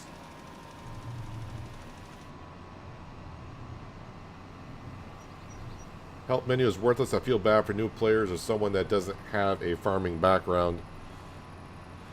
Yeah, new players getting into the game, they have a lot to learn. That's why when people ask me, or, you know, they ask what advice I could give them because they're new players, I always tell new players, turn everything off. Turn everything off until you understand what implements are used for and just get the basis of knowing what farming is. Because, I mean, the great thing about the game, though, is we can turn things on or off without having to start a new save game or even sometimes even restarting a game. So I tell new players just to turn everything off, play on easy mode. That way you can, you know, if you make a mistake by buying the wrong thing or spending money on something you didn't want to do, it just makes it a little bit easier in some sense. Alright, so now looking at the PDA, how does that look? So this is with the settings on, and this is with the settings off. And really, there isn't that much. I'm not really seeing a difference. By looking at the PDA, there's not that much of a difference in the way the fields look.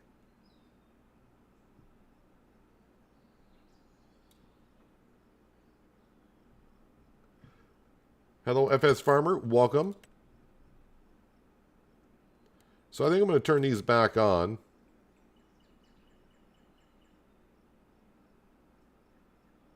Just to be more realistic.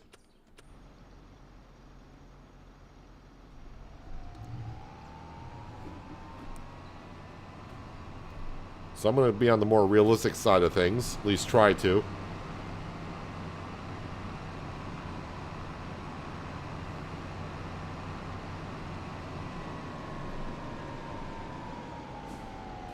Let me refill this up with some lime. I got one more. Oh, diesel. Let's get the tractor out of the trigger. Lime. Thank you. So yeah, I do have that one more field of lime, but the corn fields that we harvested, I need to flip those this month. So I want to get on those, and they need to be plowed because they were corn.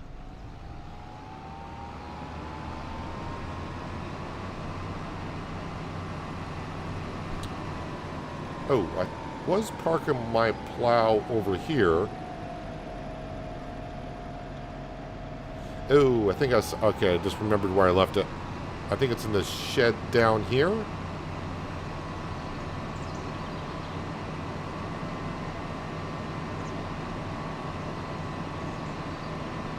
Ah, I see you hiding around the corner.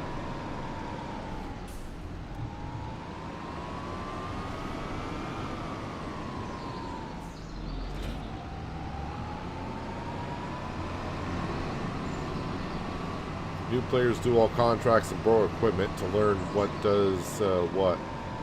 Well, I wouldn't say all new players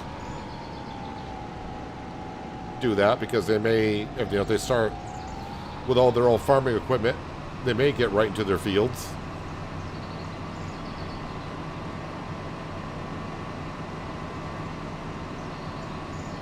I mean, a lot of us are all for Giants adding more things to the game, but at the same time, they got to be taking consideration of if you add too much to a game, new players are just going to feel overwhelmed and not want to get involved with the game.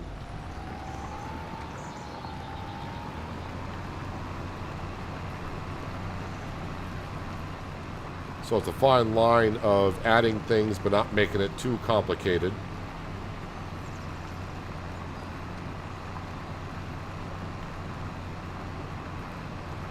But always having the option to turn features on or off is very key to have.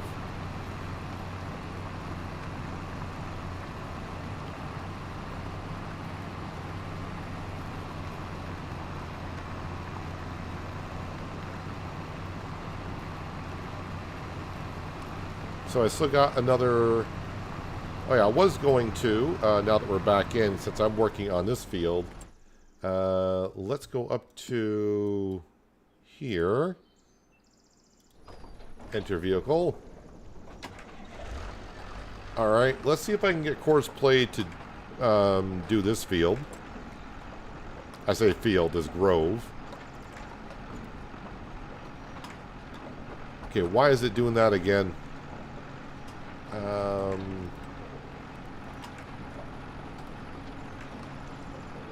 Whoa, that's weird. Why is it doing that?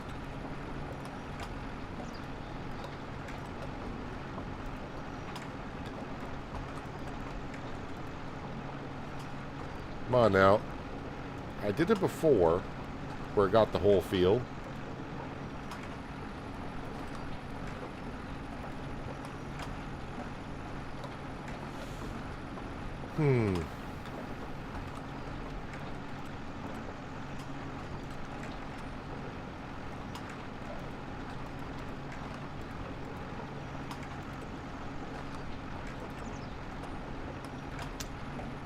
Let me exit out of that, go back in, see if I can get it to work.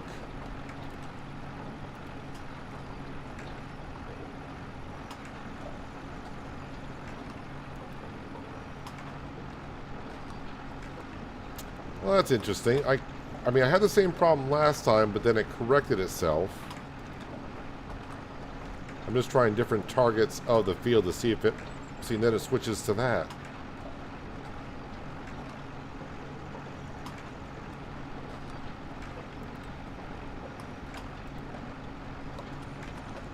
Well, alright, the heck with it.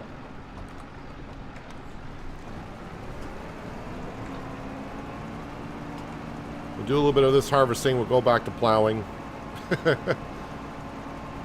We'll switch our jobs back and forth a little bit.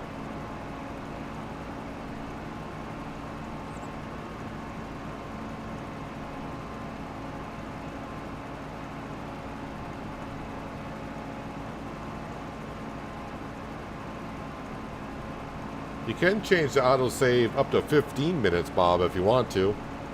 But just remember, I mean, it's very rare, at least for me, that the game crashes. But don't play for a couple of hours, and then the game does crash, and then you got to do everything over again.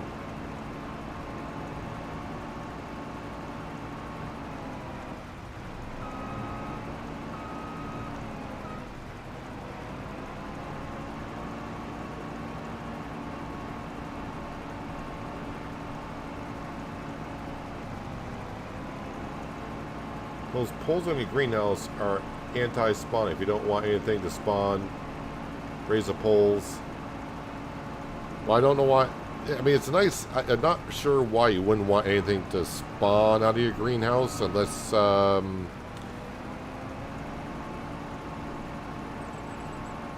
I'm not sure why you'd want that, honestly.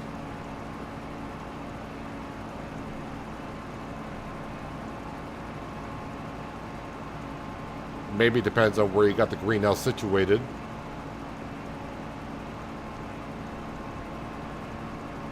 But, I mean, it's an option that's there, I guess.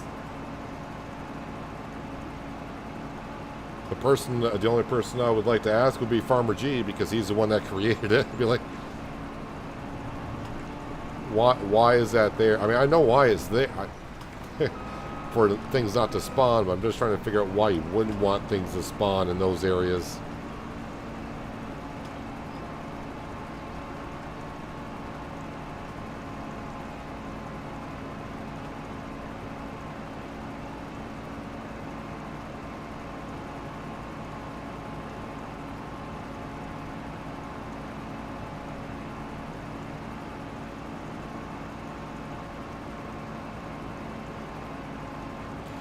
Actually, if I set course play back up and get it to where it just has like this section of the field where it's not registering, if I just harvest this part of the field and get past it, and then I can set a worker off on it, probably work just fine.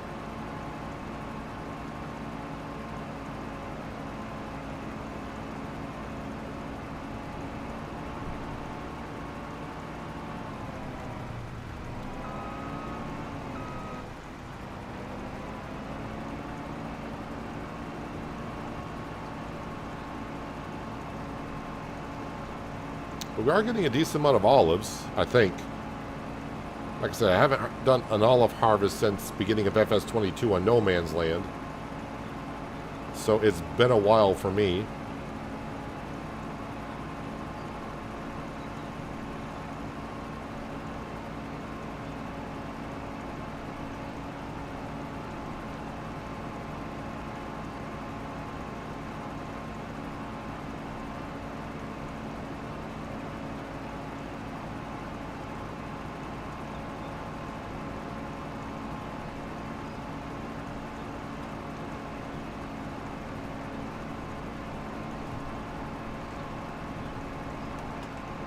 It's actually pretty good. Almost, how many rows did I do? I did 4, so I'm almost getting just shy of 1,000 liters per row.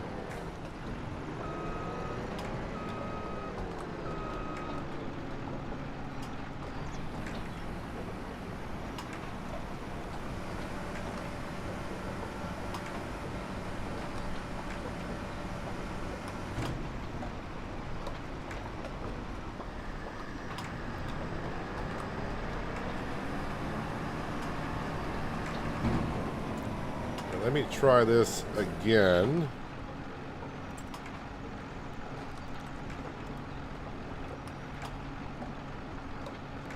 And we will start on this side. Vine settings on the vine. Vine to skip none.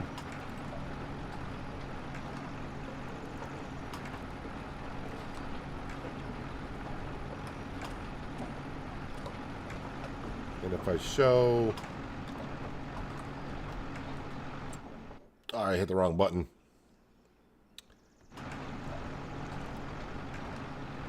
Where are you starting here? Actually, you start in this corner, and you started at the other corner.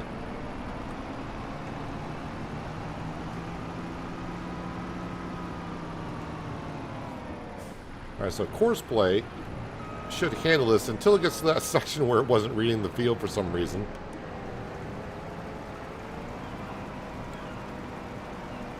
Alright, and let me hire a worker.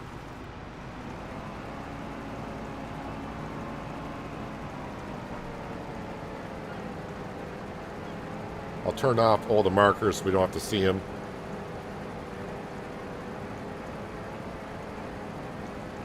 But there they go. That is course play working an olive grove. Well, this, oh yeah, the river. I better get ready to stop the worker. Because I don't know what the worker's going to do here by the river. Depending on how they turn.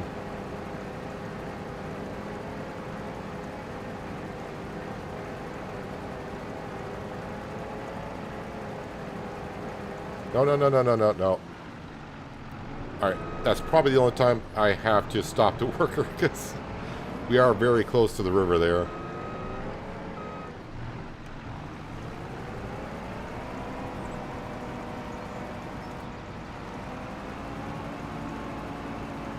So course play, well, as you saw before, will tell you roughly how long it's going to take them to do the job. It says 23 minutes.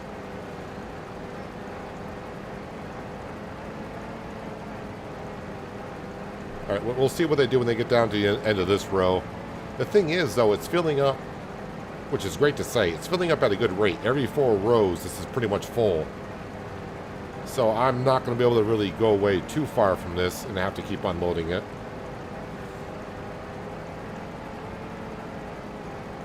But in case you're wondering, you can get course play to harvest olives and grapes. You could do that in 22 as well. Oh, wait a minute. You're not going to go... No. This might be a problem. I'm too close to the river, so... For my situation, that may not work out too well.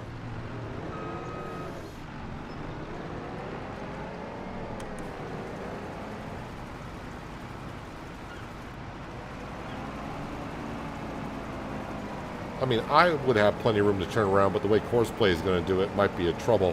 When it gets down to this end of the field, at this point, though, the river should be out of the equation.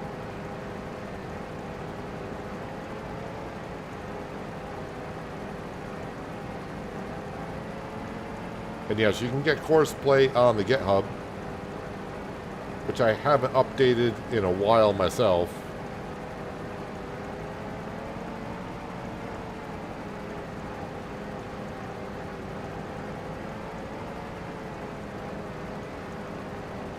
Again, I'm only stopping the worker at the end of the rows because I don't want them driving into the river.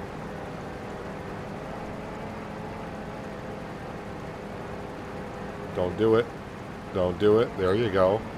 All right, so now we actually get to see them turn.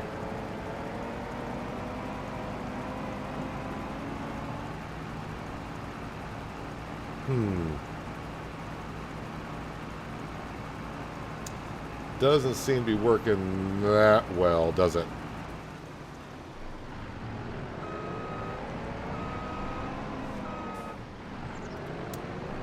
So that may need a little bit more work, or I just need to update what they already have.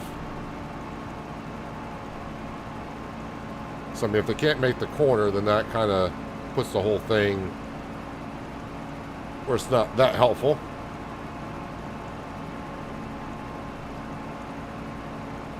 But again, we don't have that many olive rows here to do, so we'll do a couple. Go back to plowing.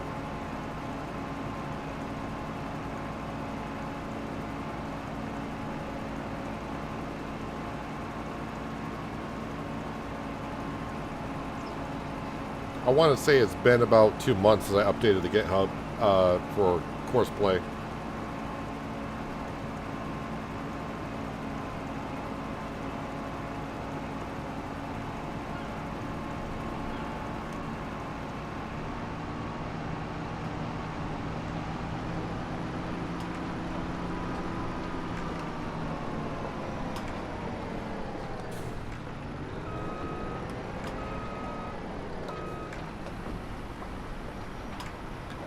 More olives into the oil mill.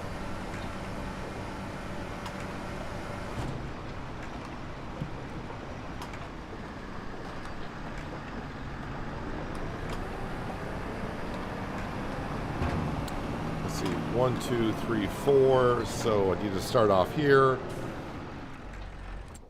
Well, let me go back to plowing because I did leave the engine running, so I'm wasting diesel fuel.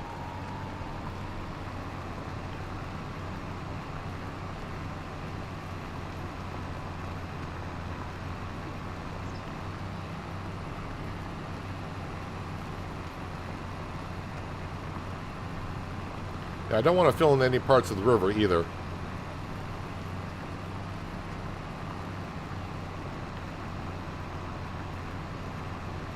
I do like the rivers on my maps.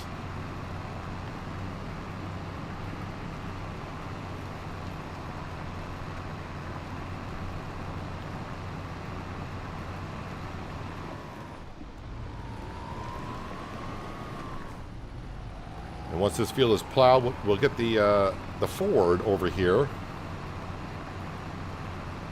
And the Ford will play in the wheat.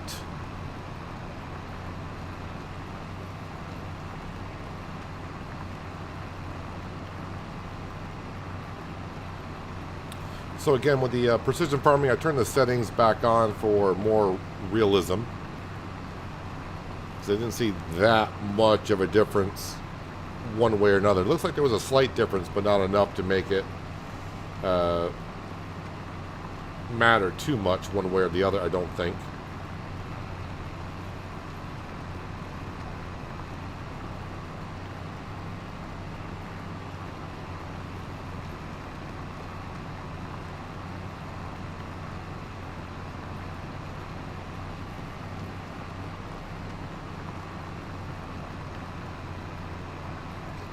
So now, money-wise, yes, we do got a couple of loans, but not that big of a deal. If it's not millions upon millions of a loan, to me, it's not a loan at all. So I would like to look into getting ourselves some of the drills, or one of the drills, from the Plains and Prairie pack.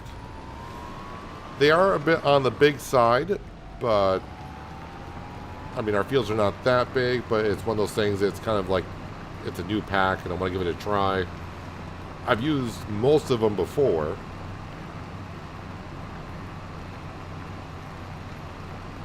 but the current drill slash planter that I have, I've used quite a bit. I know I used it on Riverview. I think Riverview is where I first started using it. I used it on Penye, and I've been using it here. So it's time to kind of switch up the drills that I'm using. The one thing that'll always stay constant, though, I think, is this plow.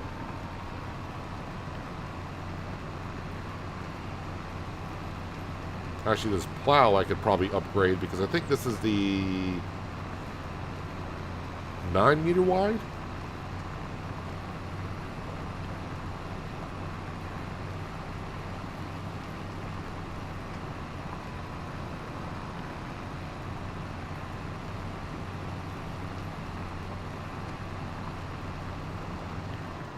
May actually upgrade it before I go to the other cornfield.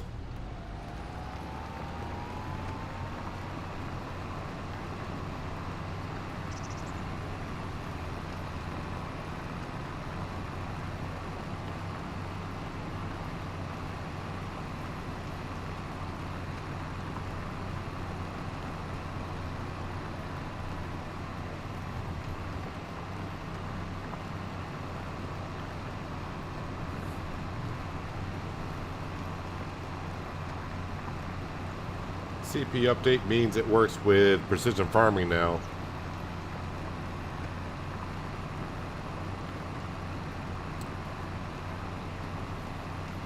I'm trying to think if it would need to have an update to work with precision farming, because all it really does, it just turns... I'm trying to think how that would matter. Because what Courseplay does, it just tells the tractor, harvester, whatever, the path to drive. It doesn't really... Is there a stump here? Yeah, Courseplay just tells the vehicle where to drive. It should be precision farming that does the application rate and everything.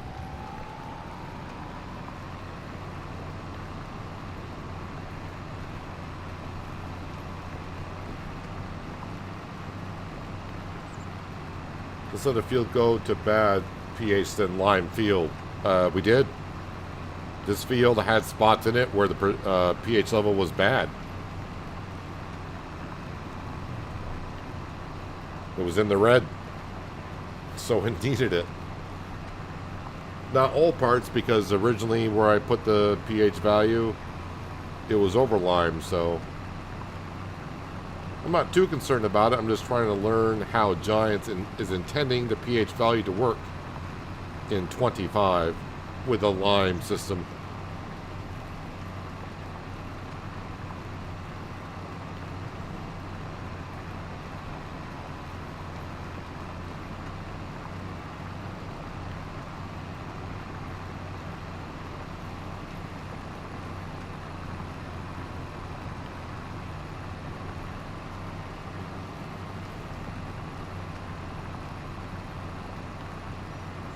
This field is ready for the wheat.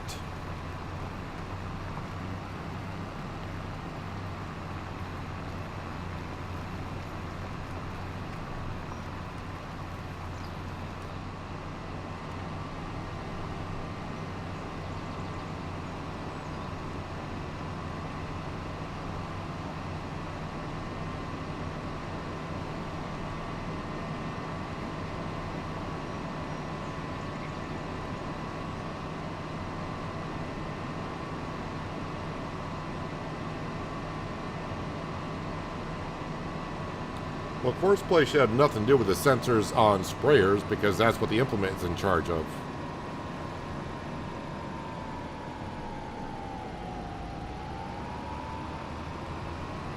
Oh, toolbox is here. Almost forgot where my toolbox was.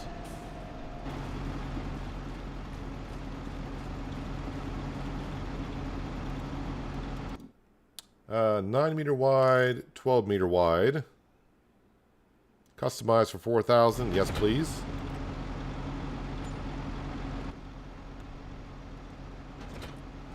tires should be able to handle a 12-meter wide.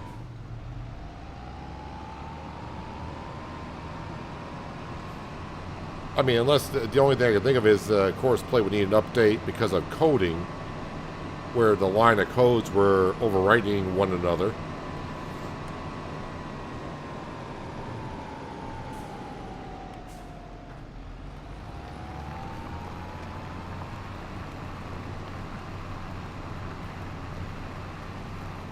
Right, this appears fine. That can plow with a 12-meter wide. That's not the button I wanted. That's the button I wanted. Temporary course, yes. Target position there. Number of headlands,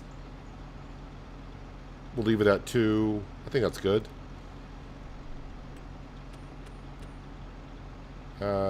Starting point is there.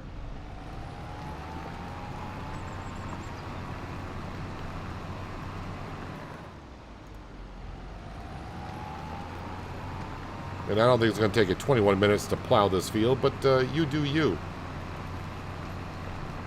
All right, so the Ford. Let's grab our Ford. Have you driven a Ford lately?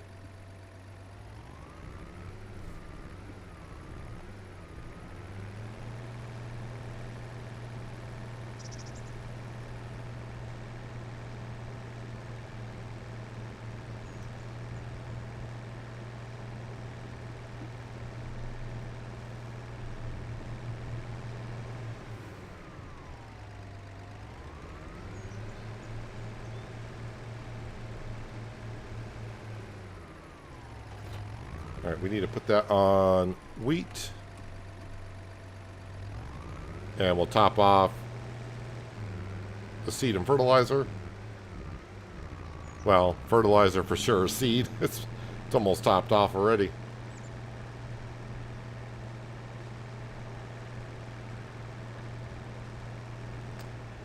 All right, I need to... I think that's a pallet of herbicide that's there. And now that I got myself a weed sprayer, we can fill this up.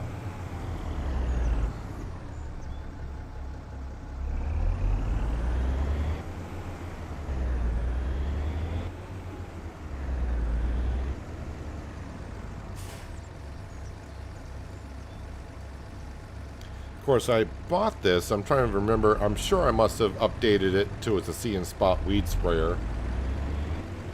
But since I don't remember, I'll definitely double check it.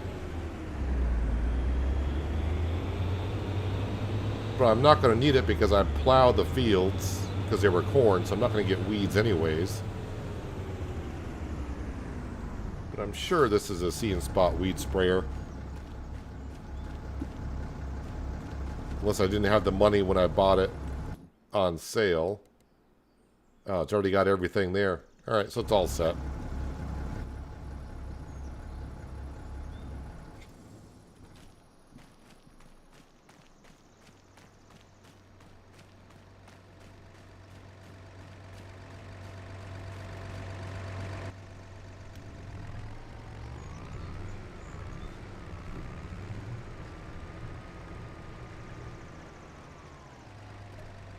Fertilizer.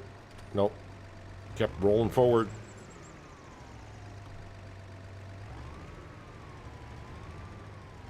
Now I gotta find the sweet spot again.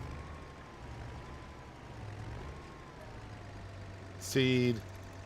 Alright, I'll fill it up with seed. And then fertilizer.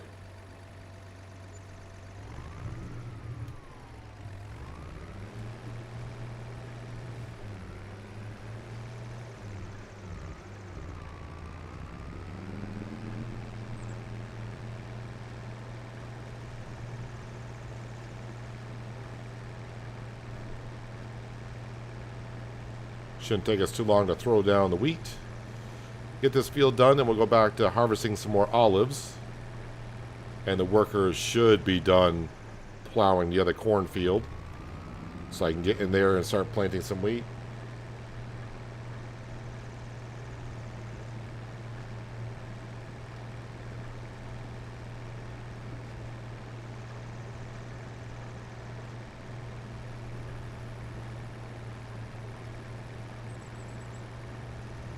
I haven't updated course play in months. So I haven't updated course play since Precision Farming's been out.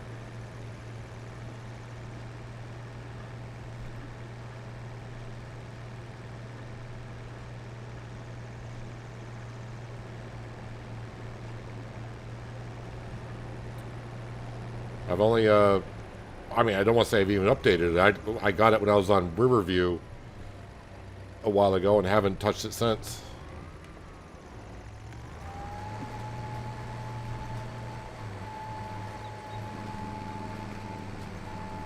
Alright, so wheat is going in.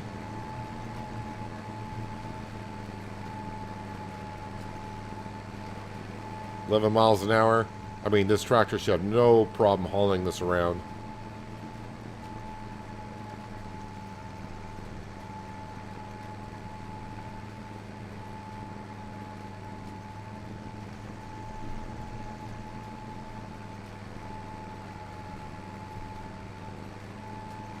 It always takes me a little while to get used to driving the articulated tractors. I could drive this for about 20-30 minutes and I'll be fine.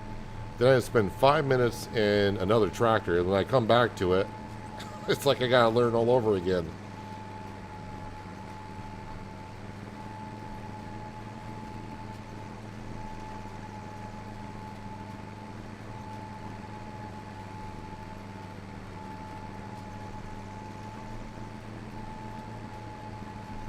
So how does the nitrogen level look when I put crop in? Yeah, the nitrogen level looks great.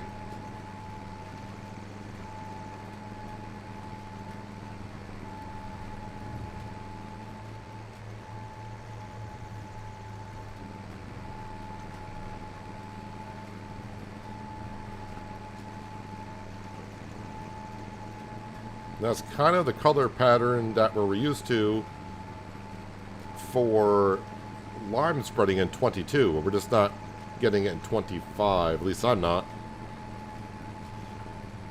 Even changing the settings as much as we have, trying to get it to work.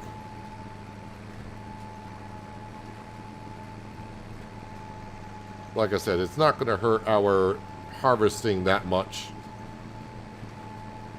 with the pH value not quite where it should be. It's all good.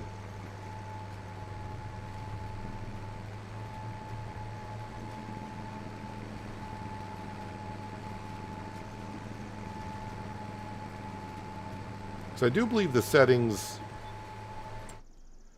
said for lime and fertilizer, not just lime. It says for lime and fertilizer, right?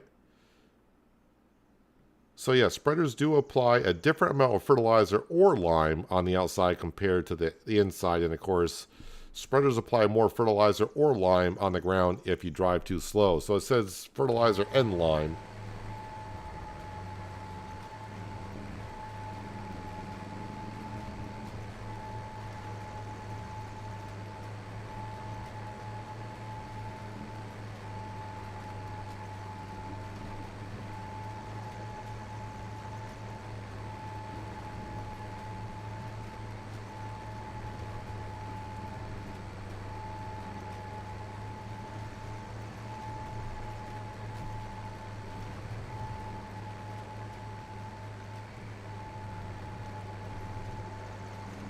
Keep my eye out for any more stumps.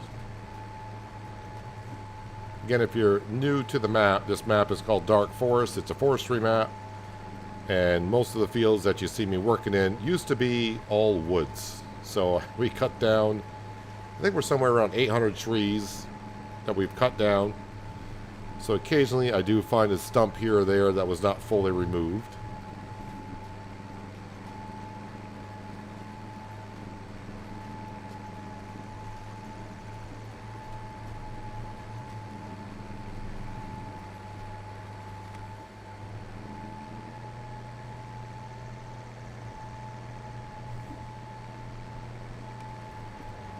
And this is what the Ford tractor that we have is meant for. It's supposed to be just working in a field.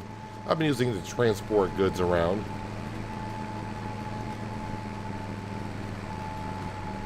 Although this tractor is way too big for this implement.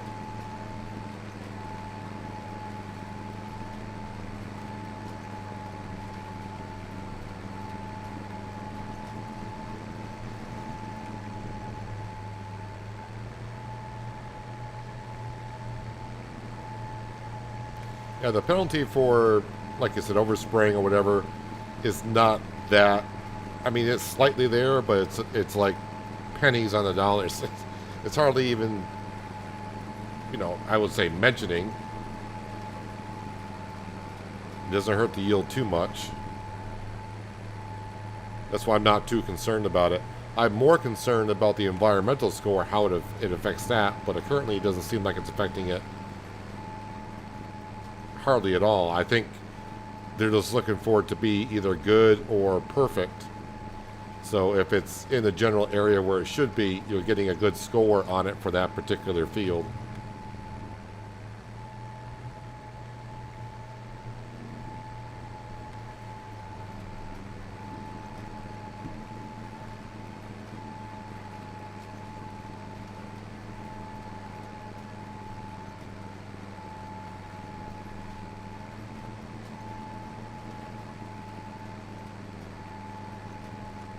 That's one of the reasons why for precision farming that I'm rotating these fields, because if I just kept the cornfield a cornfield and I plow it every year, I'll never get weeds, which means my weed score for that field is just going to get worse and worse because they don't see me spraying to get rid of weeds, which is kind of hard to do when you keep plowing the same fields. So that's why I'm rotating my fields.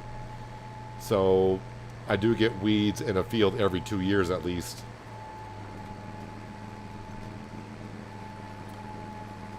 But again, I also like rotating crops, and I'm waiting for that mod to come out, if at all. It was out in 22. Would like to see it come out in 25. So now if we go to just kind of compare, I know it's fertilizer to lime spreading. But you can see here, this is what our color chart looks with pH, and that's what it looks like with nitrogen. Although I do got one spot here. Why is that low on nitrogen? That one tiny spot right there. I'm not too sure what's going on there, but whatever. Our overall score is a 92, and it appears my olives are what's why is it not registering?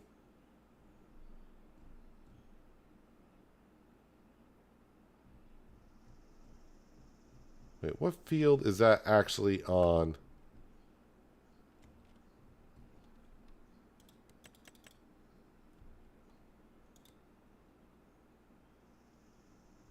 That's on its own property.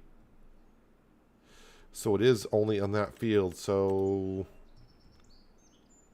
I put down lime and I put down fertilizer, but it's not registering. Is it because it's not an in-ground harvester? It's above ground harvester?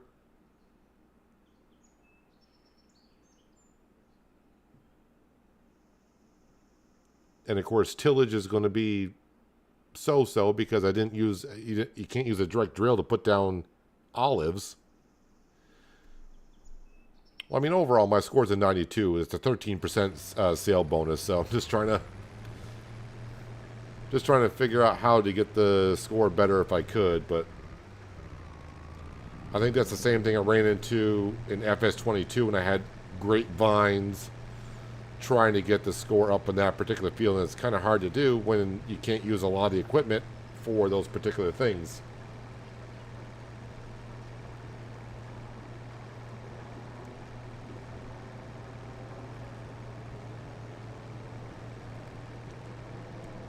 Hello, Skender. A good Friday to you.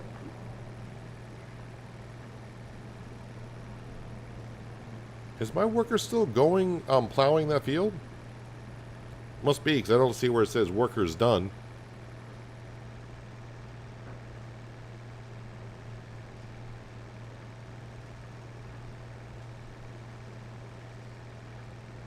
Hello, Big Caps. Welcome. Good Friday to you as well.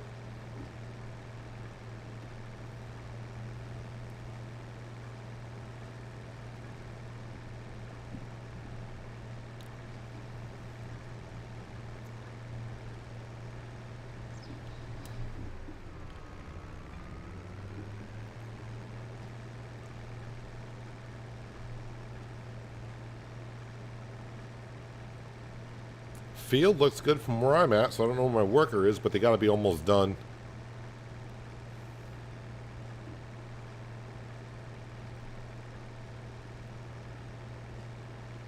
But we're going to go finish harvesting our olives.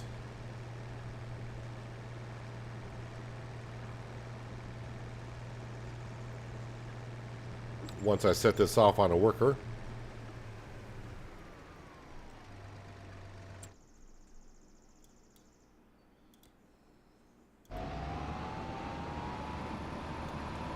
Let's go ahead and get rid of the worker here. We'll finish this up.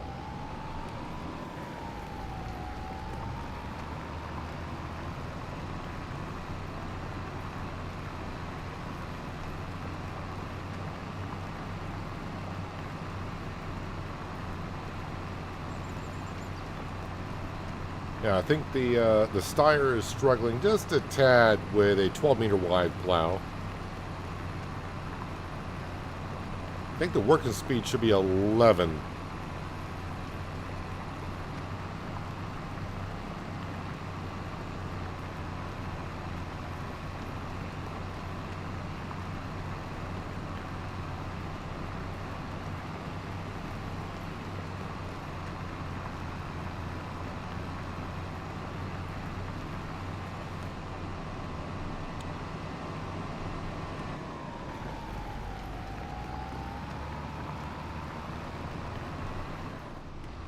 Get rid of that corn.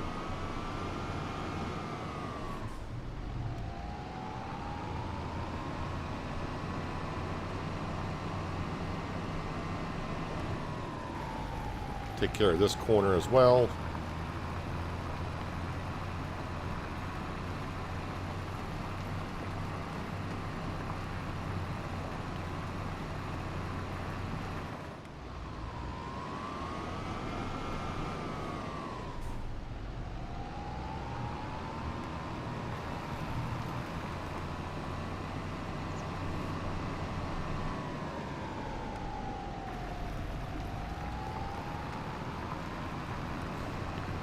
Just got home. Blaze started sounding funny from the moisture.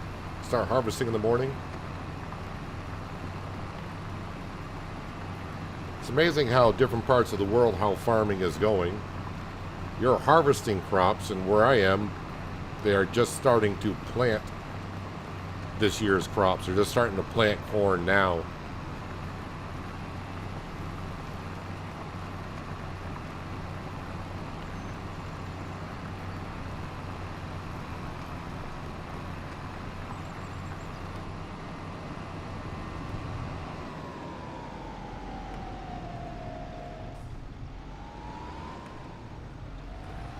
Farmers around just down the road from me, they're starting to plant. I think they started planting like 3 or 4 days ago when the weather was good.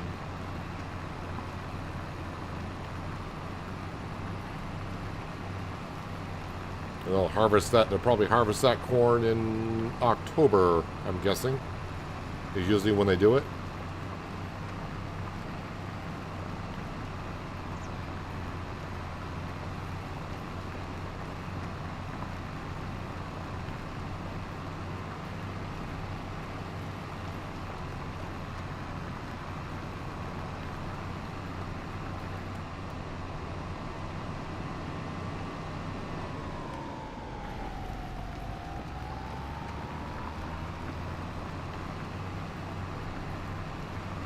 Actually, I'm pretty happy with the progress I've done so far today. I thought, didn't think I'd be this far along already.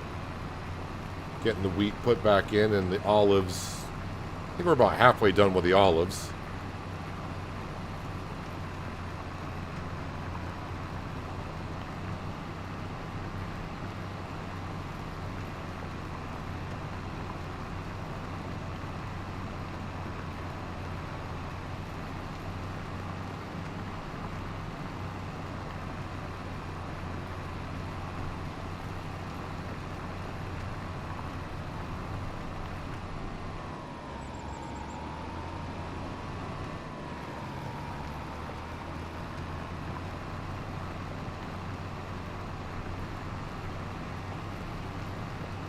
Yep, be able to get the rest of it on the way back up, which is the direction I need to head.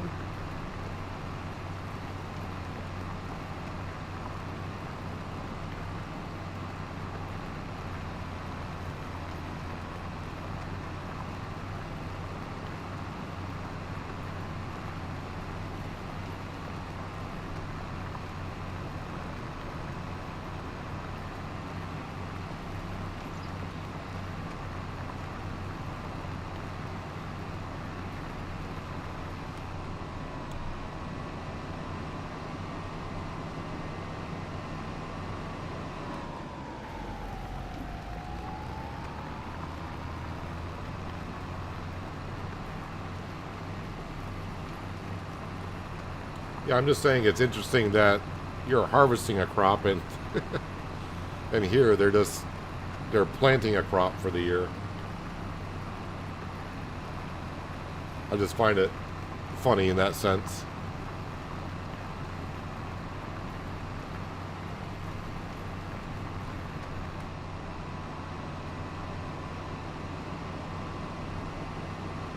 I think there's one little section up here that needs to be plowed in, but then we can get the Ford in here and get the wheat in.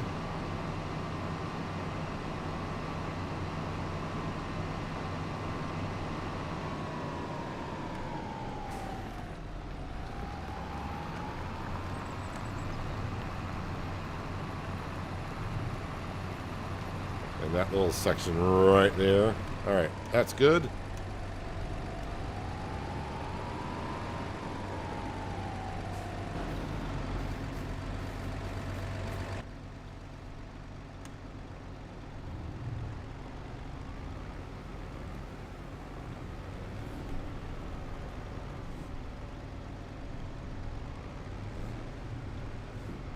All right, let's see what Courseplay decides to do for us here. All right, it's already got the field because I'm in it. Let's see. Headlands, 2. Overlap, 1%.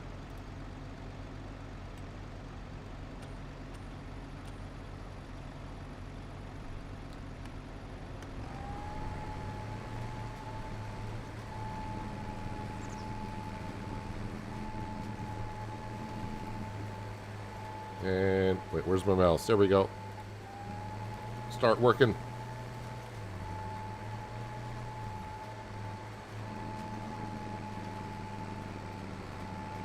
There we go. Once he gets going, he should be fine.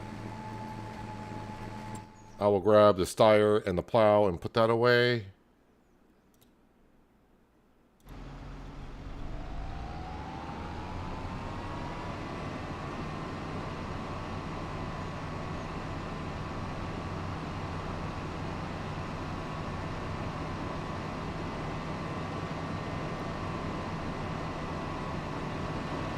Mostly what the farmers grow where I am is corn.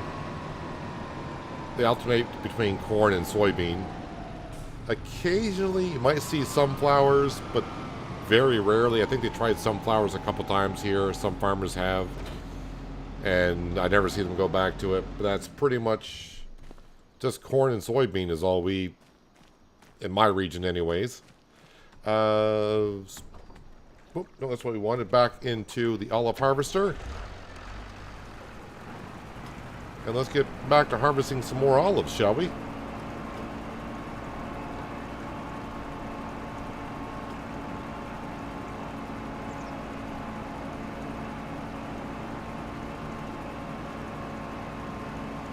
So I think I'm going to end up with more olives than I thought I was going to.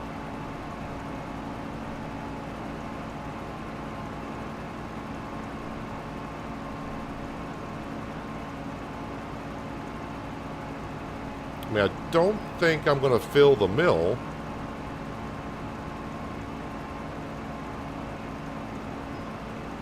I mean, it'd be great if we do. That just means more olive oil.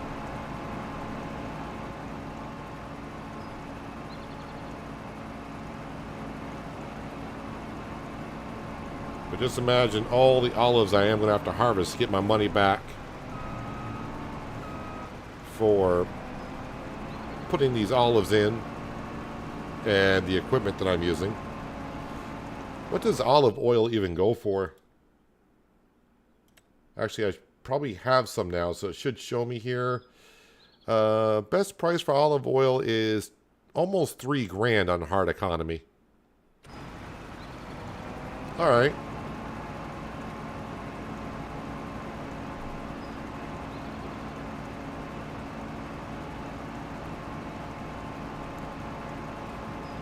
And if you add, and that's before our bonuses as well.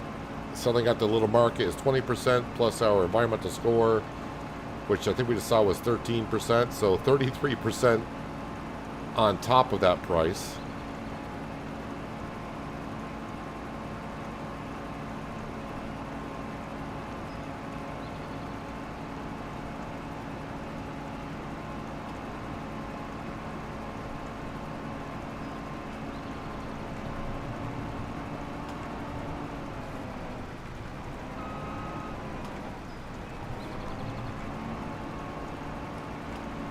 Yeah, I think we got about the right amount of olives here for the amount of work I want to do with them.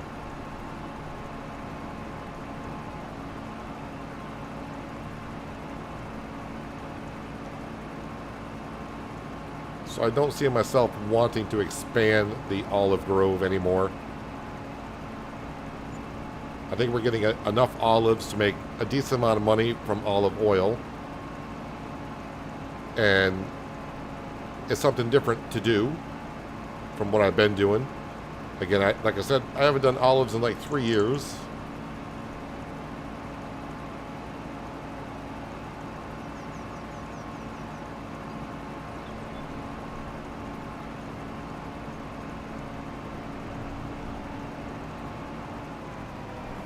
I would say maybe my driving's gotten better, but I also don't feel like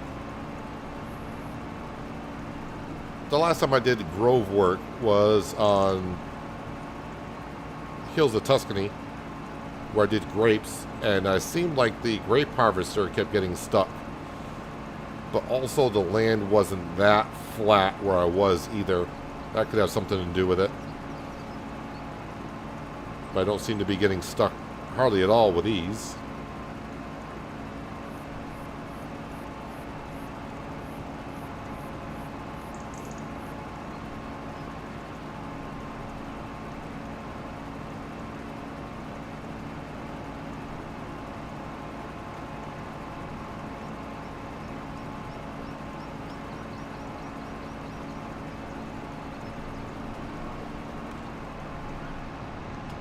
Let's go put these in. So yeah, 4 rows. It's almost like these rows were made for the harvester. Do 4 rows, you're almost full.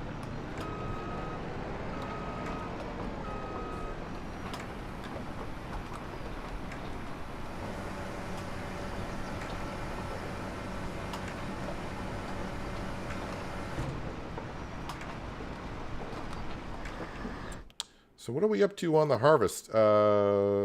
We got... Oh, for me, I'm like, I'm full? No, the bar just needs to set.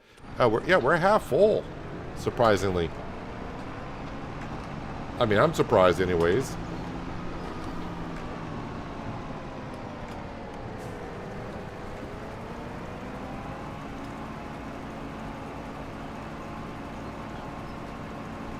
So, is it going to need to be plowed after harvest? Is that how it works? Olives work?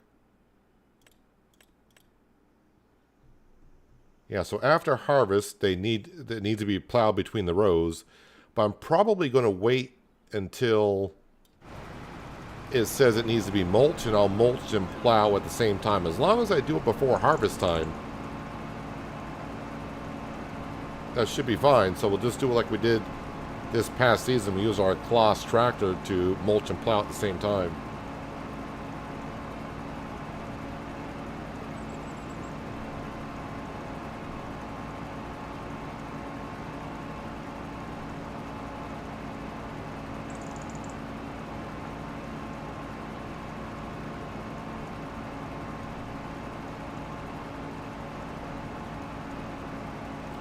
Hills of Tuscany, I did like that map. That was a good map. The traffic, though, there was an intersection on that map where I had some trouble with some cars there.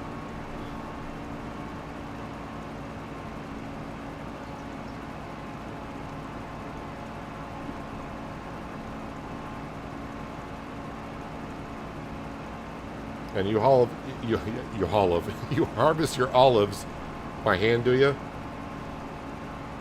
I mean, yeah, this machine here is 250,000, I think.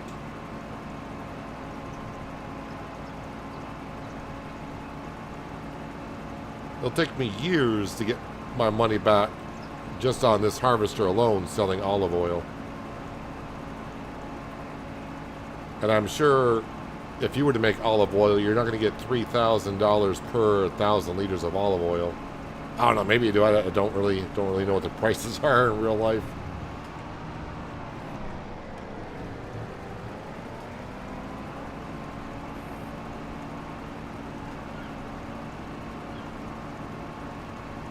But I don't think it's $3,000 per 1,000 liters.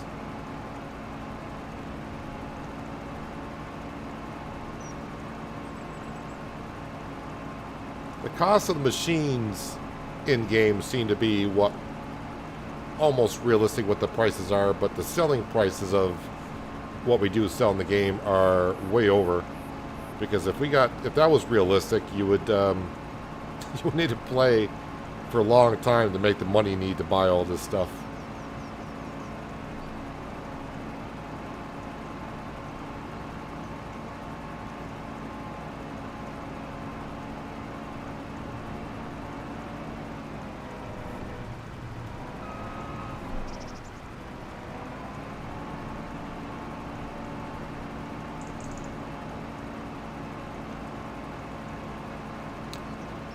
So we'll empty out these olives at the end of this row. Then we got 1, 2, 3 rows more to go.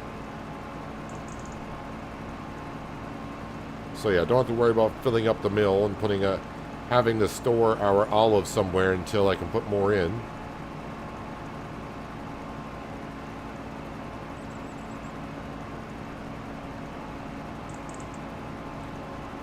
So the yield is flickering between 60 and 80%. I don't know if that's to do with the soil. I mean, I fertilized. I fertilized because with precision farming, it said it was good. Put lime down as well. So it's got to be the soil type that's affecting us a little bit.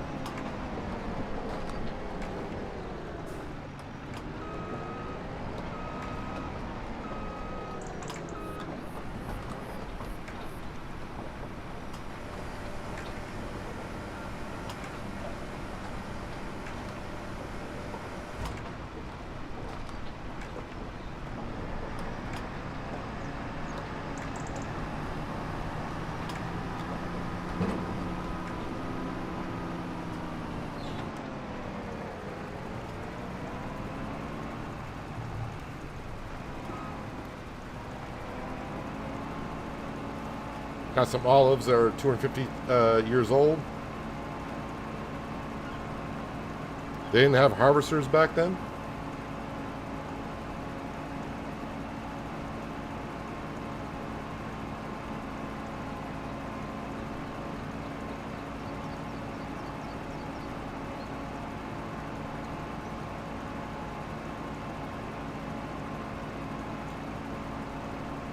€20 per bottle or per liter.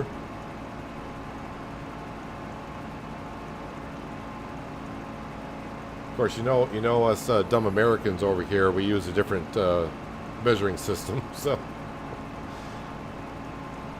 I think our bottles are marked in ounces for oil.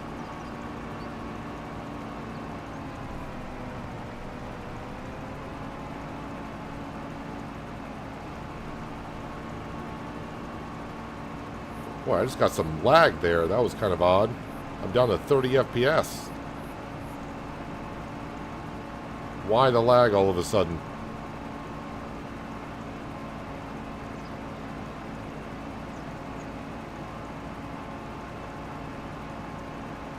Why am I down to 30 FPS, man?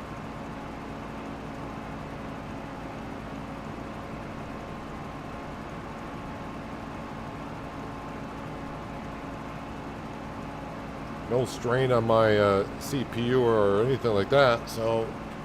Oh, no, now we're up to 60 FPS. That happens on Farming Simulator. How long are the rows? I have no idea.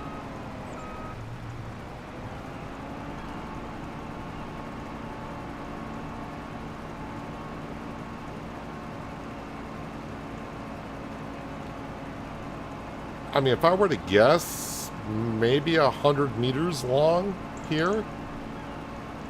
I'm just trying to picture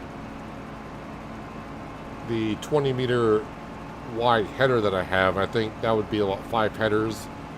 I would say roughly about 100 meters long.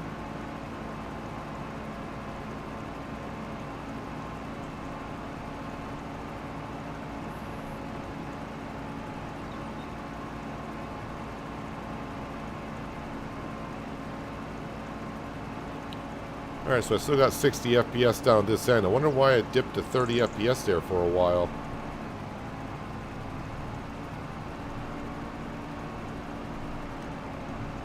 Is it when I turn and look this way?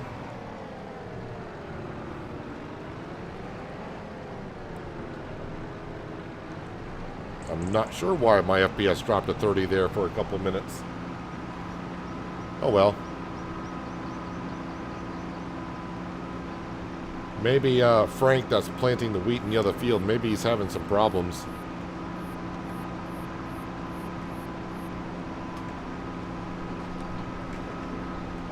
So the good thing about olives over the grapes, I don't have to prune the bushes.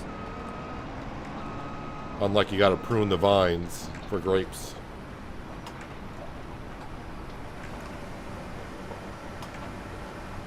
So yeah, the mill has been running for a little bit, but we can kind of see what we got for our harvest here.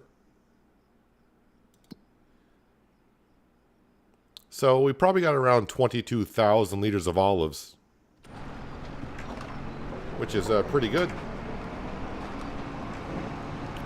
I think that was, I was expecting like 15, so 22,000.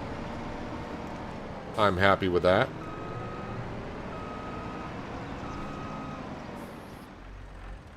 And I'll have a look at courseplay and trying to get it so it does work in the rows a little bit better. And maybe if that does work, you know, maybe I could expand on the olives. But if I got to do all the work, that amount I did seems about right. Speaking of my other worker, they're blocked by an object.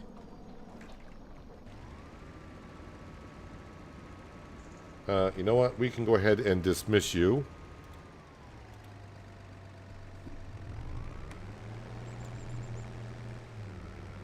And I can do the touch-up on the rest.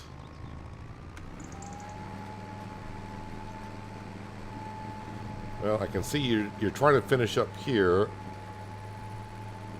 How are you doing? Oh. You got a lot left to do. Well, that's no problem.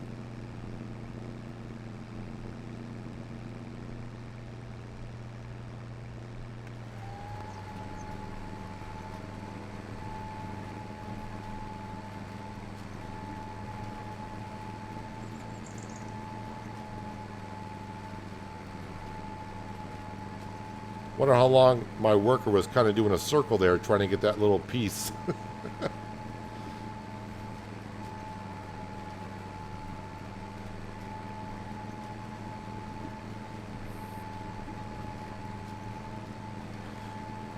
So yeah, our sawmills are probably out of wood at this point.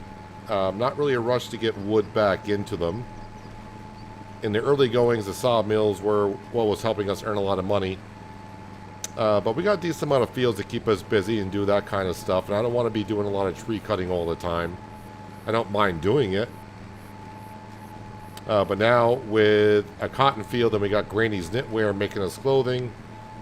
And we got the booster for our productions to where the crawfish in the fish factory is running at 300%. I think we'll be making some good money in the springtime. And again, I would like to upgrade this drill. Just because I use this drill quite a bit in my other series, I would like to upgrade it. We don't have to get the biggest drill. We don't need that one that's that big of a drill. The thing is, this one will do planting and drilling. So if I were to swap this one out, I guess I could keep this one for using it as a planter for corn. But the other one would be for planting of the wheat.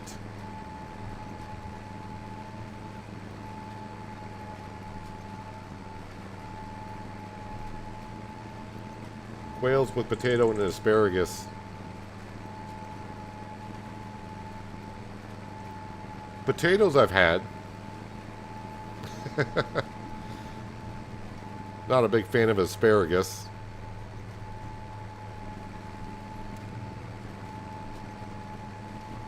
Quail. We do have quail here, but we don't. We do have a hunting season for them, but I don't really bother with the quail.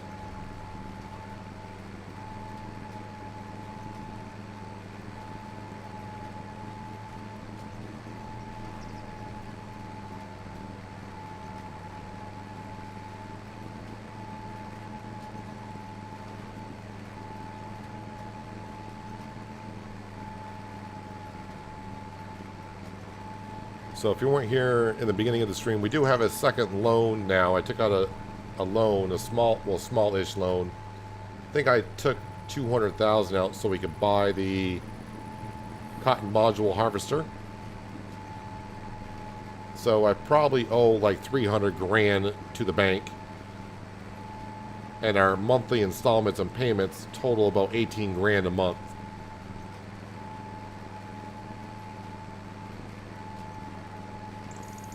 So that's going to be what we lose every night.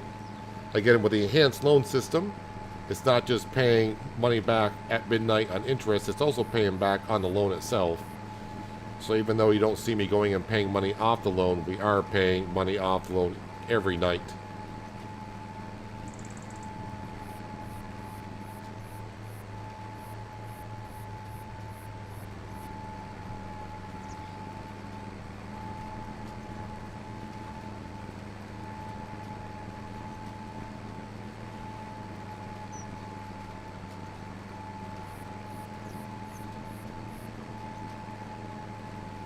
Have to have a look to see what, I don't want to say the cheapest drill is that came in the Plains and Prairie pack.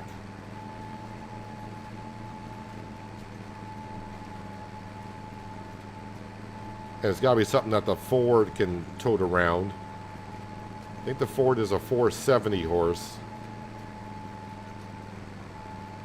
But all the land we have here is flat.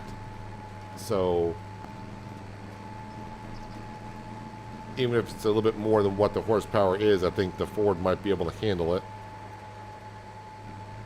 Just trying to get the wheat planted here in the corner of this field.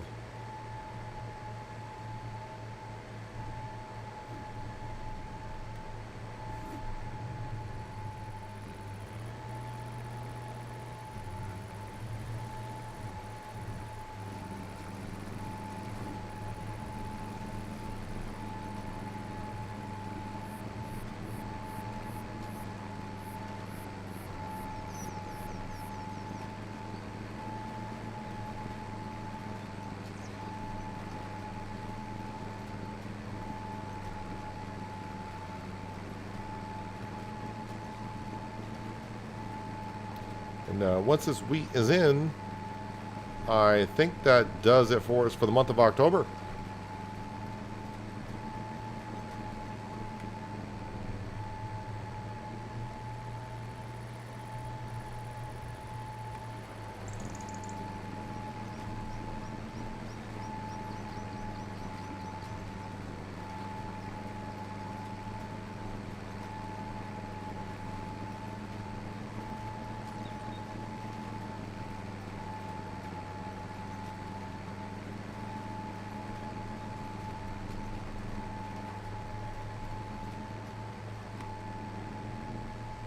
Couple of spots to touch up.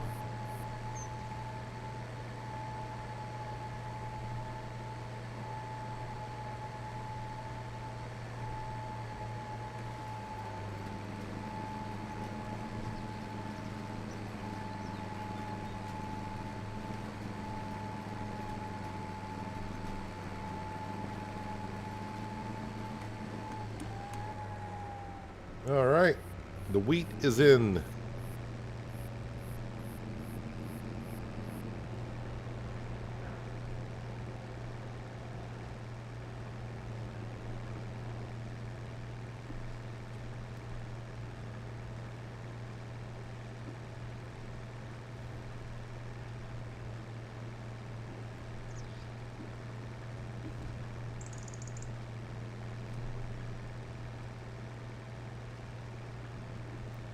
Let's go park this up.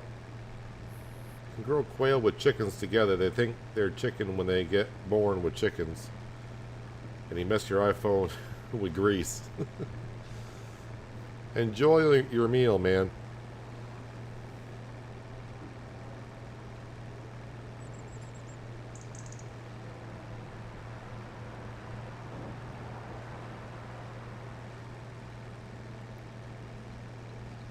So I do have one more field I got to spread lime in.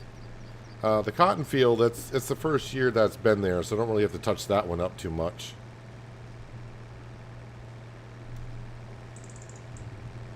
Actually, maybe I should spend a little time cleaning up the farmyard a little bit, because I have let it grow a little messy.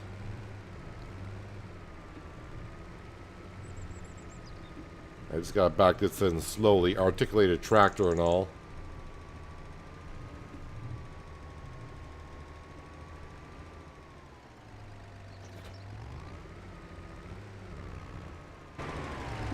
Alright, that door can be closed. The Ford tractor, where are you going to park that? That's a good question.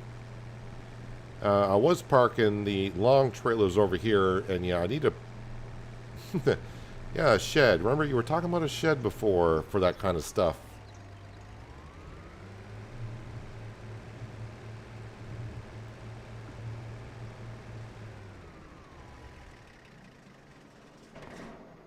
Let's grab the 824. Let's see the sprayer. What have I got left out here? The lime spreader. All right, the sprayer can go...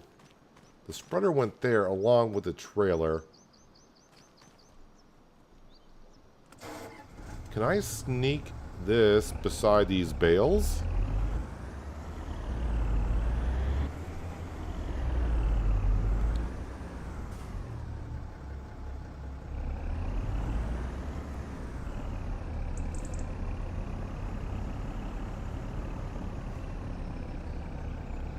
Kind of. I think... Nope, you're hitting the baler. Okay, can't drive forward. Is the sprayer hitting the front door?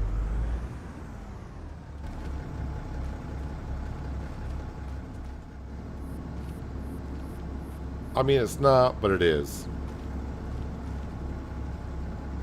Let me just give that a little bit of... Nope, I think I activated the door somewhere.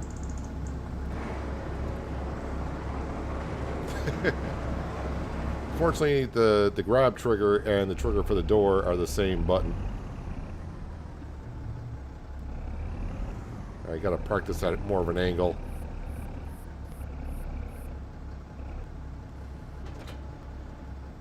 Is that gonna be in? Why do I feel like it's gonna be... It's gonna be just enough to stick to the door? Well, I mean, the door did push it down a bit. Now it's fine.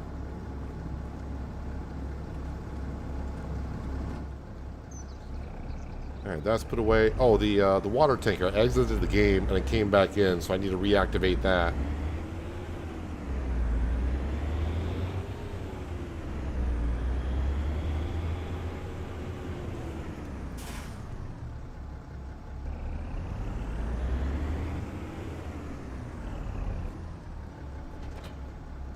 Alright, get the water going in there. Alright, let's put the 824 Fent away.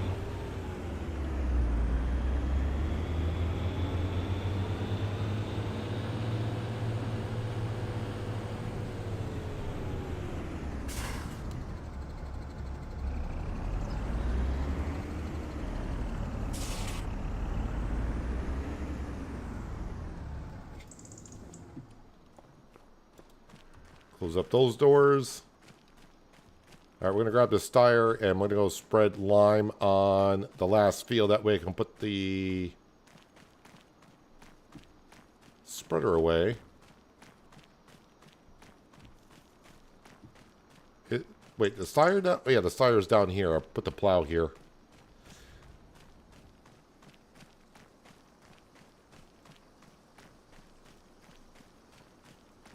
It is here, right? Yes, it is.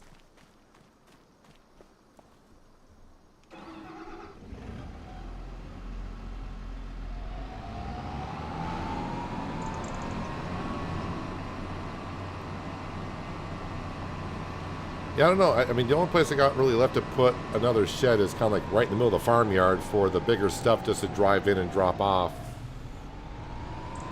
But I like the open area of the farmyard itself.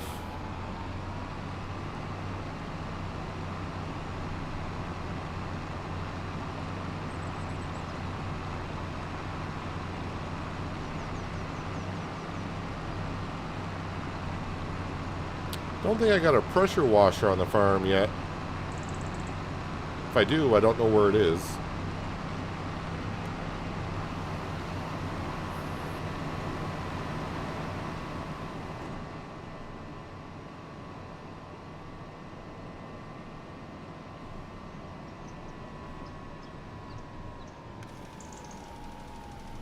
So again, I turn the precision farming settings both back on. Couldn't really see a difference between it being on or off. And I try to keep things as much realistic as possible without taking away from the gameplay a little bit. Or making it, what's the word I want to use? Gamer friendly, maybe? So, if I just happen to use more lime or fertilizer in certain areas, I can, that's fine.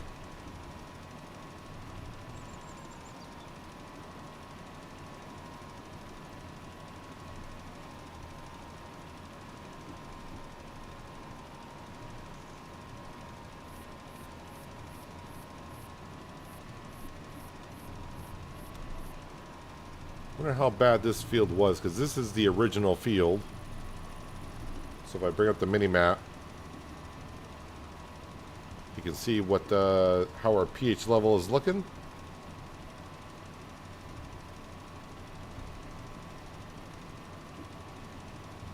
Of course, in the upper left-hand corner, you can see where the current status is and where it's bringing it up to, where the checkered flag is.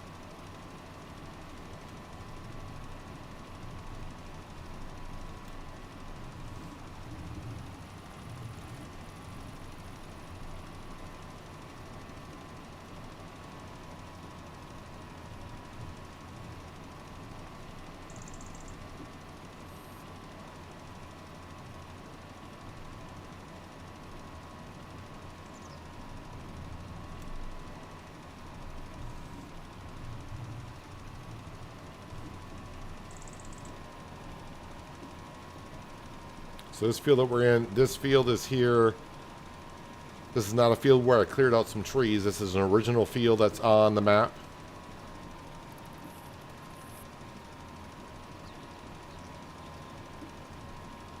Comes with the starting farm.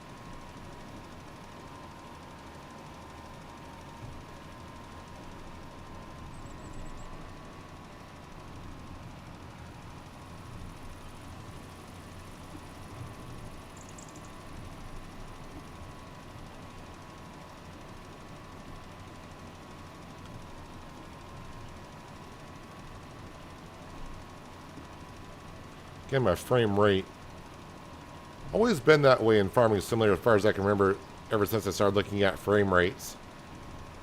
It always seems to be, every once in a while you look at a certain direction on the map and your frame rate will dip a little bit.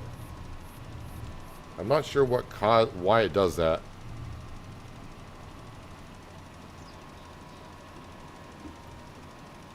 But it doesn't happen all the time either.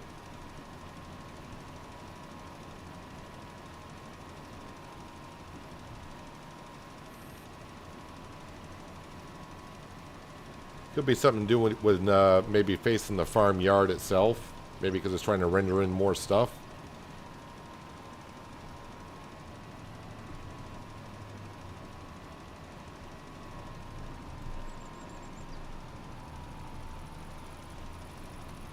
Not too concerned about turning off my spreader when I'm going over an area I've already been or I'm at the end of a field.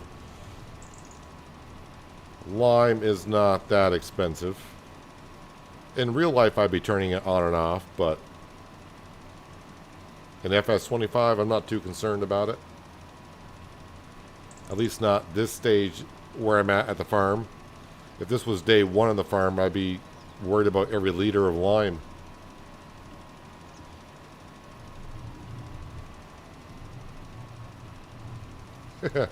Nice try, John. My graphics card is just fine. My graphics card is, even though I'm playing in 4K and streaming in 4K, it's only using 55% of my graphics card, and my CPU is about 40%. So I'm not stressing out my system at all.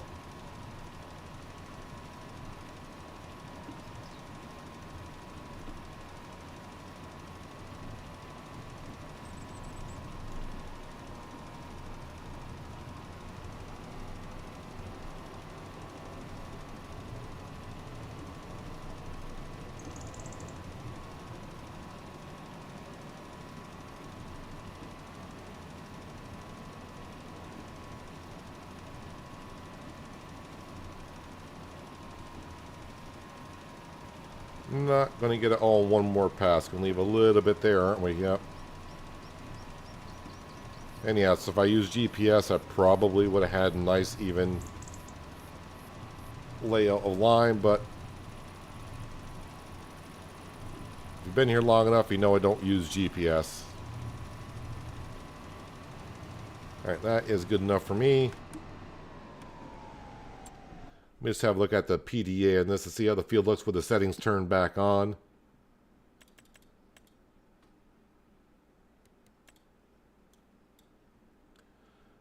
And yeah, the real different colors, that's the soil type. There's different soil types there, so you can kind of see, if I go back to, where's the soil types? Yeah, you can see we got loamy sand here, and on either side we got sandy loam. So that's why this color here matches kind of like that color there. This is going to be different soil because that's a little bit darker, and that's going to be loam. So yeah. So yeah, unfortunately the olives are hurting my, my score probably would be up like 96, 97 if all this would register, but since it's not, kind of sucks. But oh well, it's still 13% increase in sales because of my overall score. And this field down here, wait, where's that? Where's the score for that one? Oh, that's right. I didn't have weeds in this field because that was the first year of that field. So I plowed to create the field, so no weeds grew. Next year we'll get weeds into it. So that score, that middle score, is at 50. That's why the overall score in lot number 7 is at 84.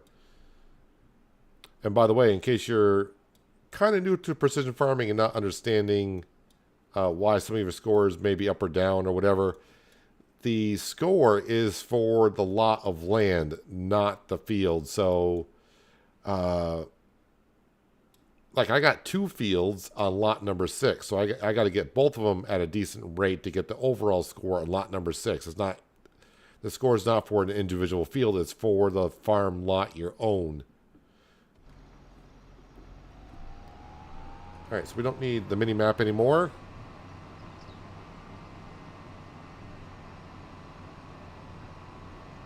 I think I'll get myself a pressure washer so we can wash some of our equipment. I don't always like my equipment to be crystal clean, but you know, I like seeing a little bit of dirt on my equipment. It makes me know that we're using our farming equipment. But it doesn't get to a point of like, okay, that needs to be washed or this needs to be washed. Now, if I were to buy a pressure washer, I would have probably put it down here at this shed, honestly. And I don't see one. So, if I go to construction, and is that a tool? Yes, it is.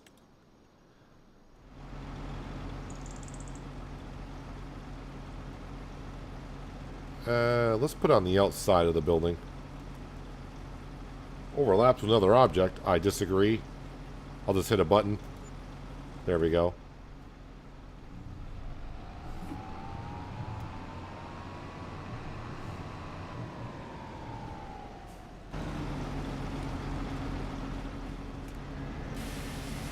Yeah, the bridle spreader is a little dirty.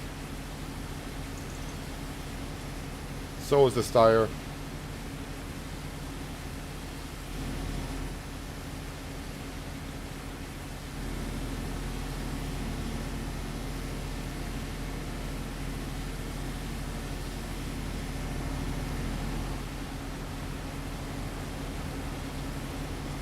Styre has been performing pretty good for us.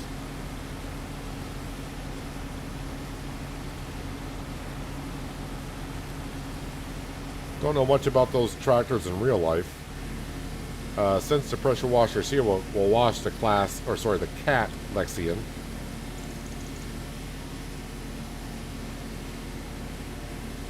Okay, can I reach the... Yeah, I can reach the cotton harvester.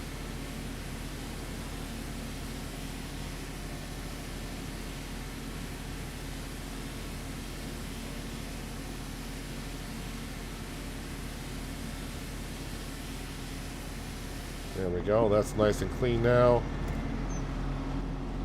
No, here we go. Yeah, my guy likes to grab the pressure washer.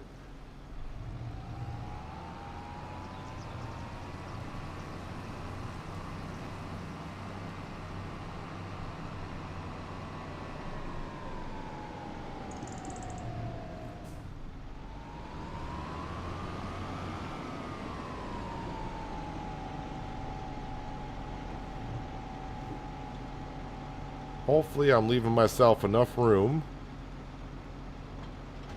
And I don't think I mean, before the See and Spot weed sprayer wasn't there, I was parking my trailer in there, but I may have not left enough room now.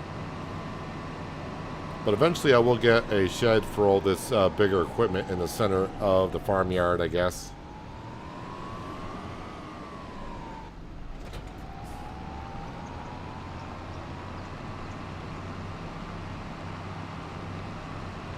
Let's wash the grain trailer, because this hasn't been washed in the 5 years since we've got it.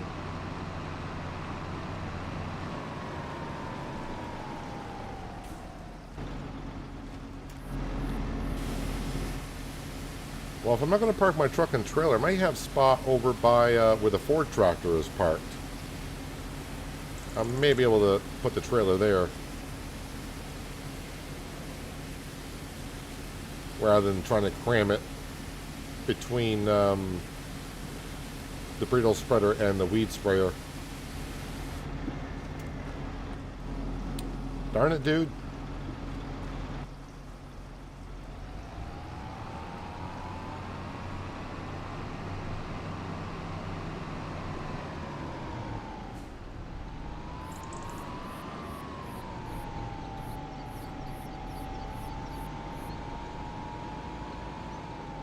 The one tractor that's always going to be out is the 926. That's over on the other side where we're harvesting trees. I just haven't done so today.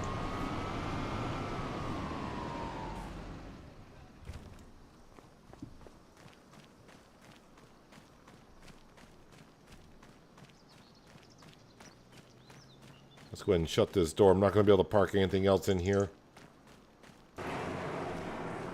And actually, the telehandler, even though I do use it every month, we'll put it that away in the shed as well.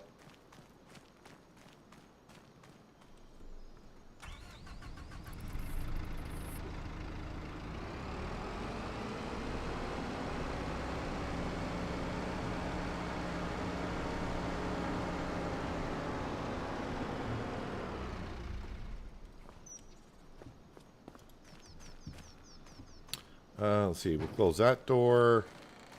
Actually, you know what? I think I'm done parking stuff away in there, because everything that's out here will not fit in there anyways.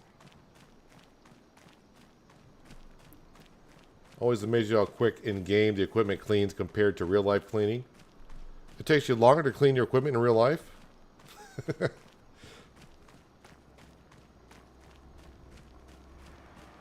So that the water tanker stays out for the greenhouse. Yeah, the sawmills are probably... Well, this one's almost empty.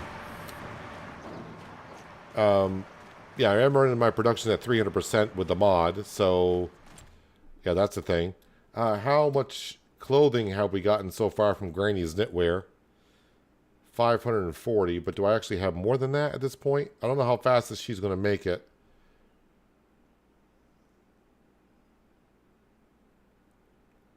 Clothing sells for 10, almost 11 grand. And I don't have a full pallet yet. So we got 91,000 liters of corn. And how we doing a wheat? 104. So yeah, I probably could bring some wheat over to make some flour, but I think I'll just keep it there for now. I'm not in a rush to make flour, honestly. Olive oil, we're slowly making that.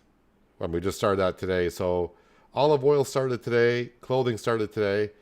And if we look at the crawfish, like I shown earlier, we almost got 100 grand worth of crawfish.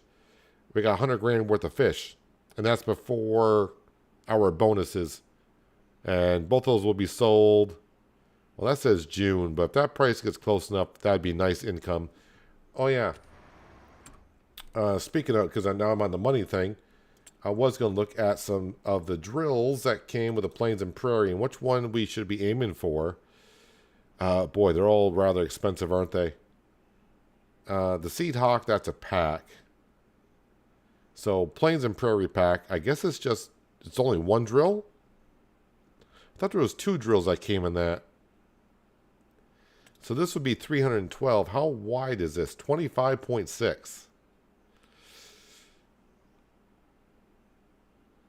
I mean, that's like almost 2.5 times bigger than the one we got currently. Requires 550 horsepower. Ooh, our Ford is not 550. I think the Ford is 460 or 470. 470.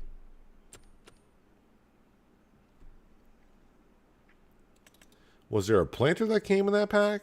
Yes, there was a planter that came in the pack. Plains and Prairie, is that a direct planter? It is not a direct planter, so I don't want that. We need direct planters in order to get our tillage score as high as it can be. Now, I know there's a mod on the mod hub that will take any planter or seed drill and turn it into a direct drill. So, I mean, if I wanted to use something like this, I could.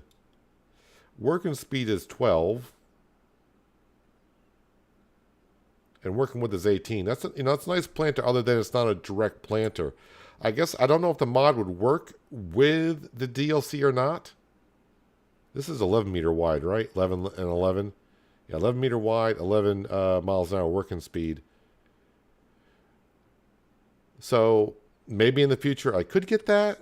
And I guess for... I mean, the only other plant, or the only drill in the pack is this one, the Vertistad. But that would cost me not just 312,000, because I would also need for another 345,000 the tanker for the seeds and fertilizer. I just feel though that's probably a little bit too big for what we're doing here, honestly. I don't need nothing that big. I was just trying to use something in the pack. That might be a little bit too big. Let me take that back. It is a little bit too big for what we're doing here. Is that a direct drill? That's not a direct drill. Well, I guess if I activate the mod, that will allow me to take any drill or planter to make it a direct drill. Then we could just use anything, because then I could activate it just to be a direct drill.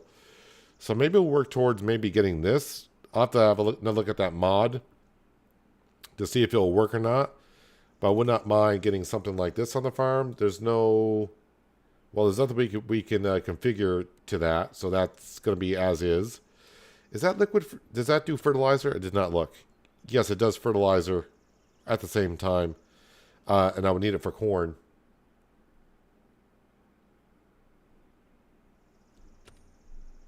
So maybe that planter. And as for a drill, I don't know. We just don't need nothing that big. And that's even bigger. I'm just trying to get away a little bit from using this momentum planter drill because I used it at Riverview.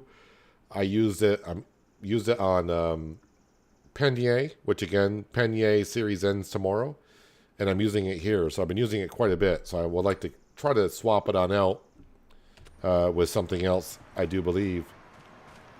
So let's see. All of our fields are taken care of. I mean, yes, our olive grove. Let me get over to the olive grove. Let me just get enter here. It does need to be plowed now. It says needs plowing, but as long as I plow it before harvest season next year, that's fine. So I'm going to wait until it says it needs mulching, and then I will mulch and plow together. That's why we got this Claas tractor, because this has enough horsepower, and it fits between the rows. I can put the mulcher on the front and put the subsoiler on the back and do both at once. So that will be the plan. And also I should probably want to close up. Where's the trigger for that?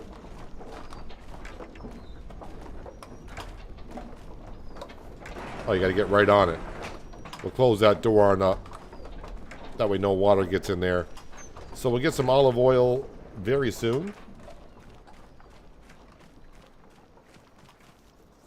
Yeah, I have seen the Kenzie planter that I used in 22.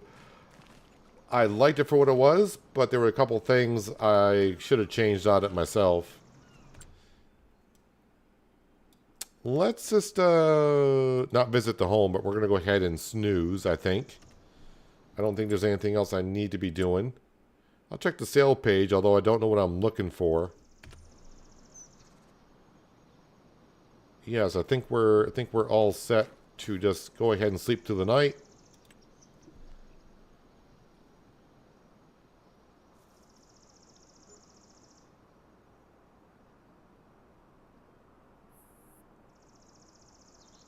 That was a good snooze. I'm down to $2,000. That stings a little bit. But we'll bring some money in. Let me just do this, and then we'll go visit. We'll go visit Granny. Oh. Well, all right. Let me just do this.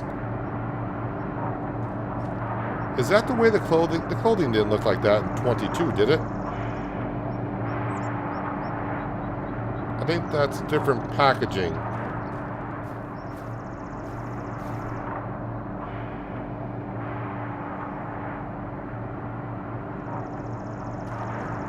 But we got some clothing, and we'll skip over to here. We should have some olive oil, and we do got a pallet of olive oil, so that's looking pretty good.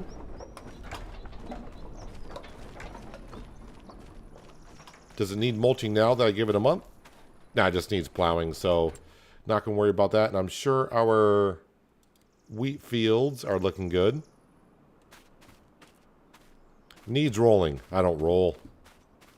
Who wants to roll? And I shouldn't have no weeds in this field either, by the way. Wait. Weeds. Yep, no weeds. No weeds. And we got weeds in these two fields because those are will be corn fields. And yeah, we got weeds in this field as well, but that'll be planted in the fall. But that's where we are. And I'm actually thinking about ending it there for today. Not quite a 4-hour stream today, but the way the past 2 weeks have been, I really haven't had a whole lot of time to myself. And being a Friday, I think I just want to loaf around the house the rest of the evening and maybe play some games later on. Get caught up on some off-camera work that I need to do. I'd like to message you privately besides being on live stream. How do I do that? I'm really not that good navigating through this. I am on Discord. I don't know if you're on the Discord channel or not, but you can message me there.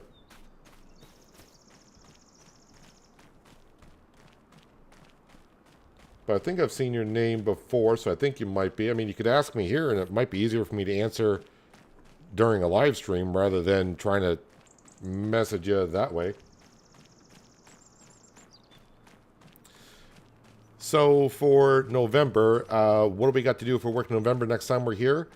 Probably cut down some trees and get the sawmills kind of full. So I may try to, if I feel like it, I may come back on there and tonight cut down a whole bunch of trees. That way we don't have to take too much to fill up the sawmills. But really, we just got to blow on through the winter months. And yeah, that sawmill, as you can see, I got nothing. So that's definitely out of wood. I know the other sawmill was pretty much out of wood. So that's not going to have a whole lot there. We do got lettuce, though. We got some lettuce to sell. Actually, we got about $19,000 worth of lettuce. So that's good.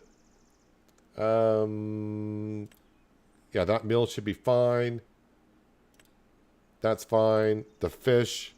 Oh, I need mineral feed to be put in there, so hopefully I can remember that next time. If I forget, you guys remind me. I need mineral feed in the fish. And probably a good idea to top off on the broad stock for the crawfish.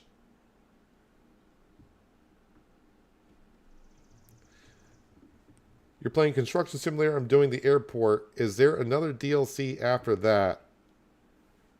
I don't remember what was DLCs in Construction Sim or not. But the best way to tell is, I don't know how if you're on PC, if you're on console, but you can just check the DLCs tab on the store page and it'll show you what DLCs you have and don't have. I don't know if you've done on Construction Sim the third map, which I think was a DLC. That includes building like a rocket ship. But it's hard. I can't remember what was DLCs or not because, as I probably mentioned in those videos, everything I did for Construction Sim, I got given the keys for that. So I don't know if those were DLCs or what was part of what. So I don't know. All I can say is, I mean, if you've been watching my videos and you saw what I did, that's what you have available to you. As far as I know, there's been no updates to Construction Sim in about 6 months. So I don't know. I don't know what their plan is, if they're going to be doing a Construction Sim 25 or 26 or whatever. But again, as for me today, yeah, I think I'm done for today because it's just a matter of skipping through the winter months. Is going to take a while, and yeah, I need a little time to myself after the past 2 weeks. So I'm going to take some time off here the rest of the day. Just a reminder, I did release an episode of Transport Fever earlier today, and there will be an episode of Peña out tomorrow, which is the last episode for Peña. That series ends tomorrow. And yeah, I will be streaming tomorrow. I think I'll be back on Roadcraft and see if we can finish up the Incommunicado map. And if we do so, I may have to skip back to the Sunken map and get the last 2 side quests done there. So, Roadcraft tomorrow. And then Sunday should be... Oh yeah, I got to record an episode of ATS, don't I? For Sunday for you guys. So, I'll try to get that done. But I'm going to jump out of here. If you forgot, you remember where that thumbs up button? That does quite a bit for me. Thumbs down button's there as well. You know where that is. And if you're new here, might want to think about hitting that subscriber notification bell so you don't miss out more content like this. And again, I'll be back streaming tomorrow. I do believe I'll be doing Roadcraft. Unless I change my mind, but looks like I'll be doing Roadcraft. And yeah, you have an episode of Peña and Transport Fever that will be out. So hopefully I will catch you tomorrow. But until then, have a good one.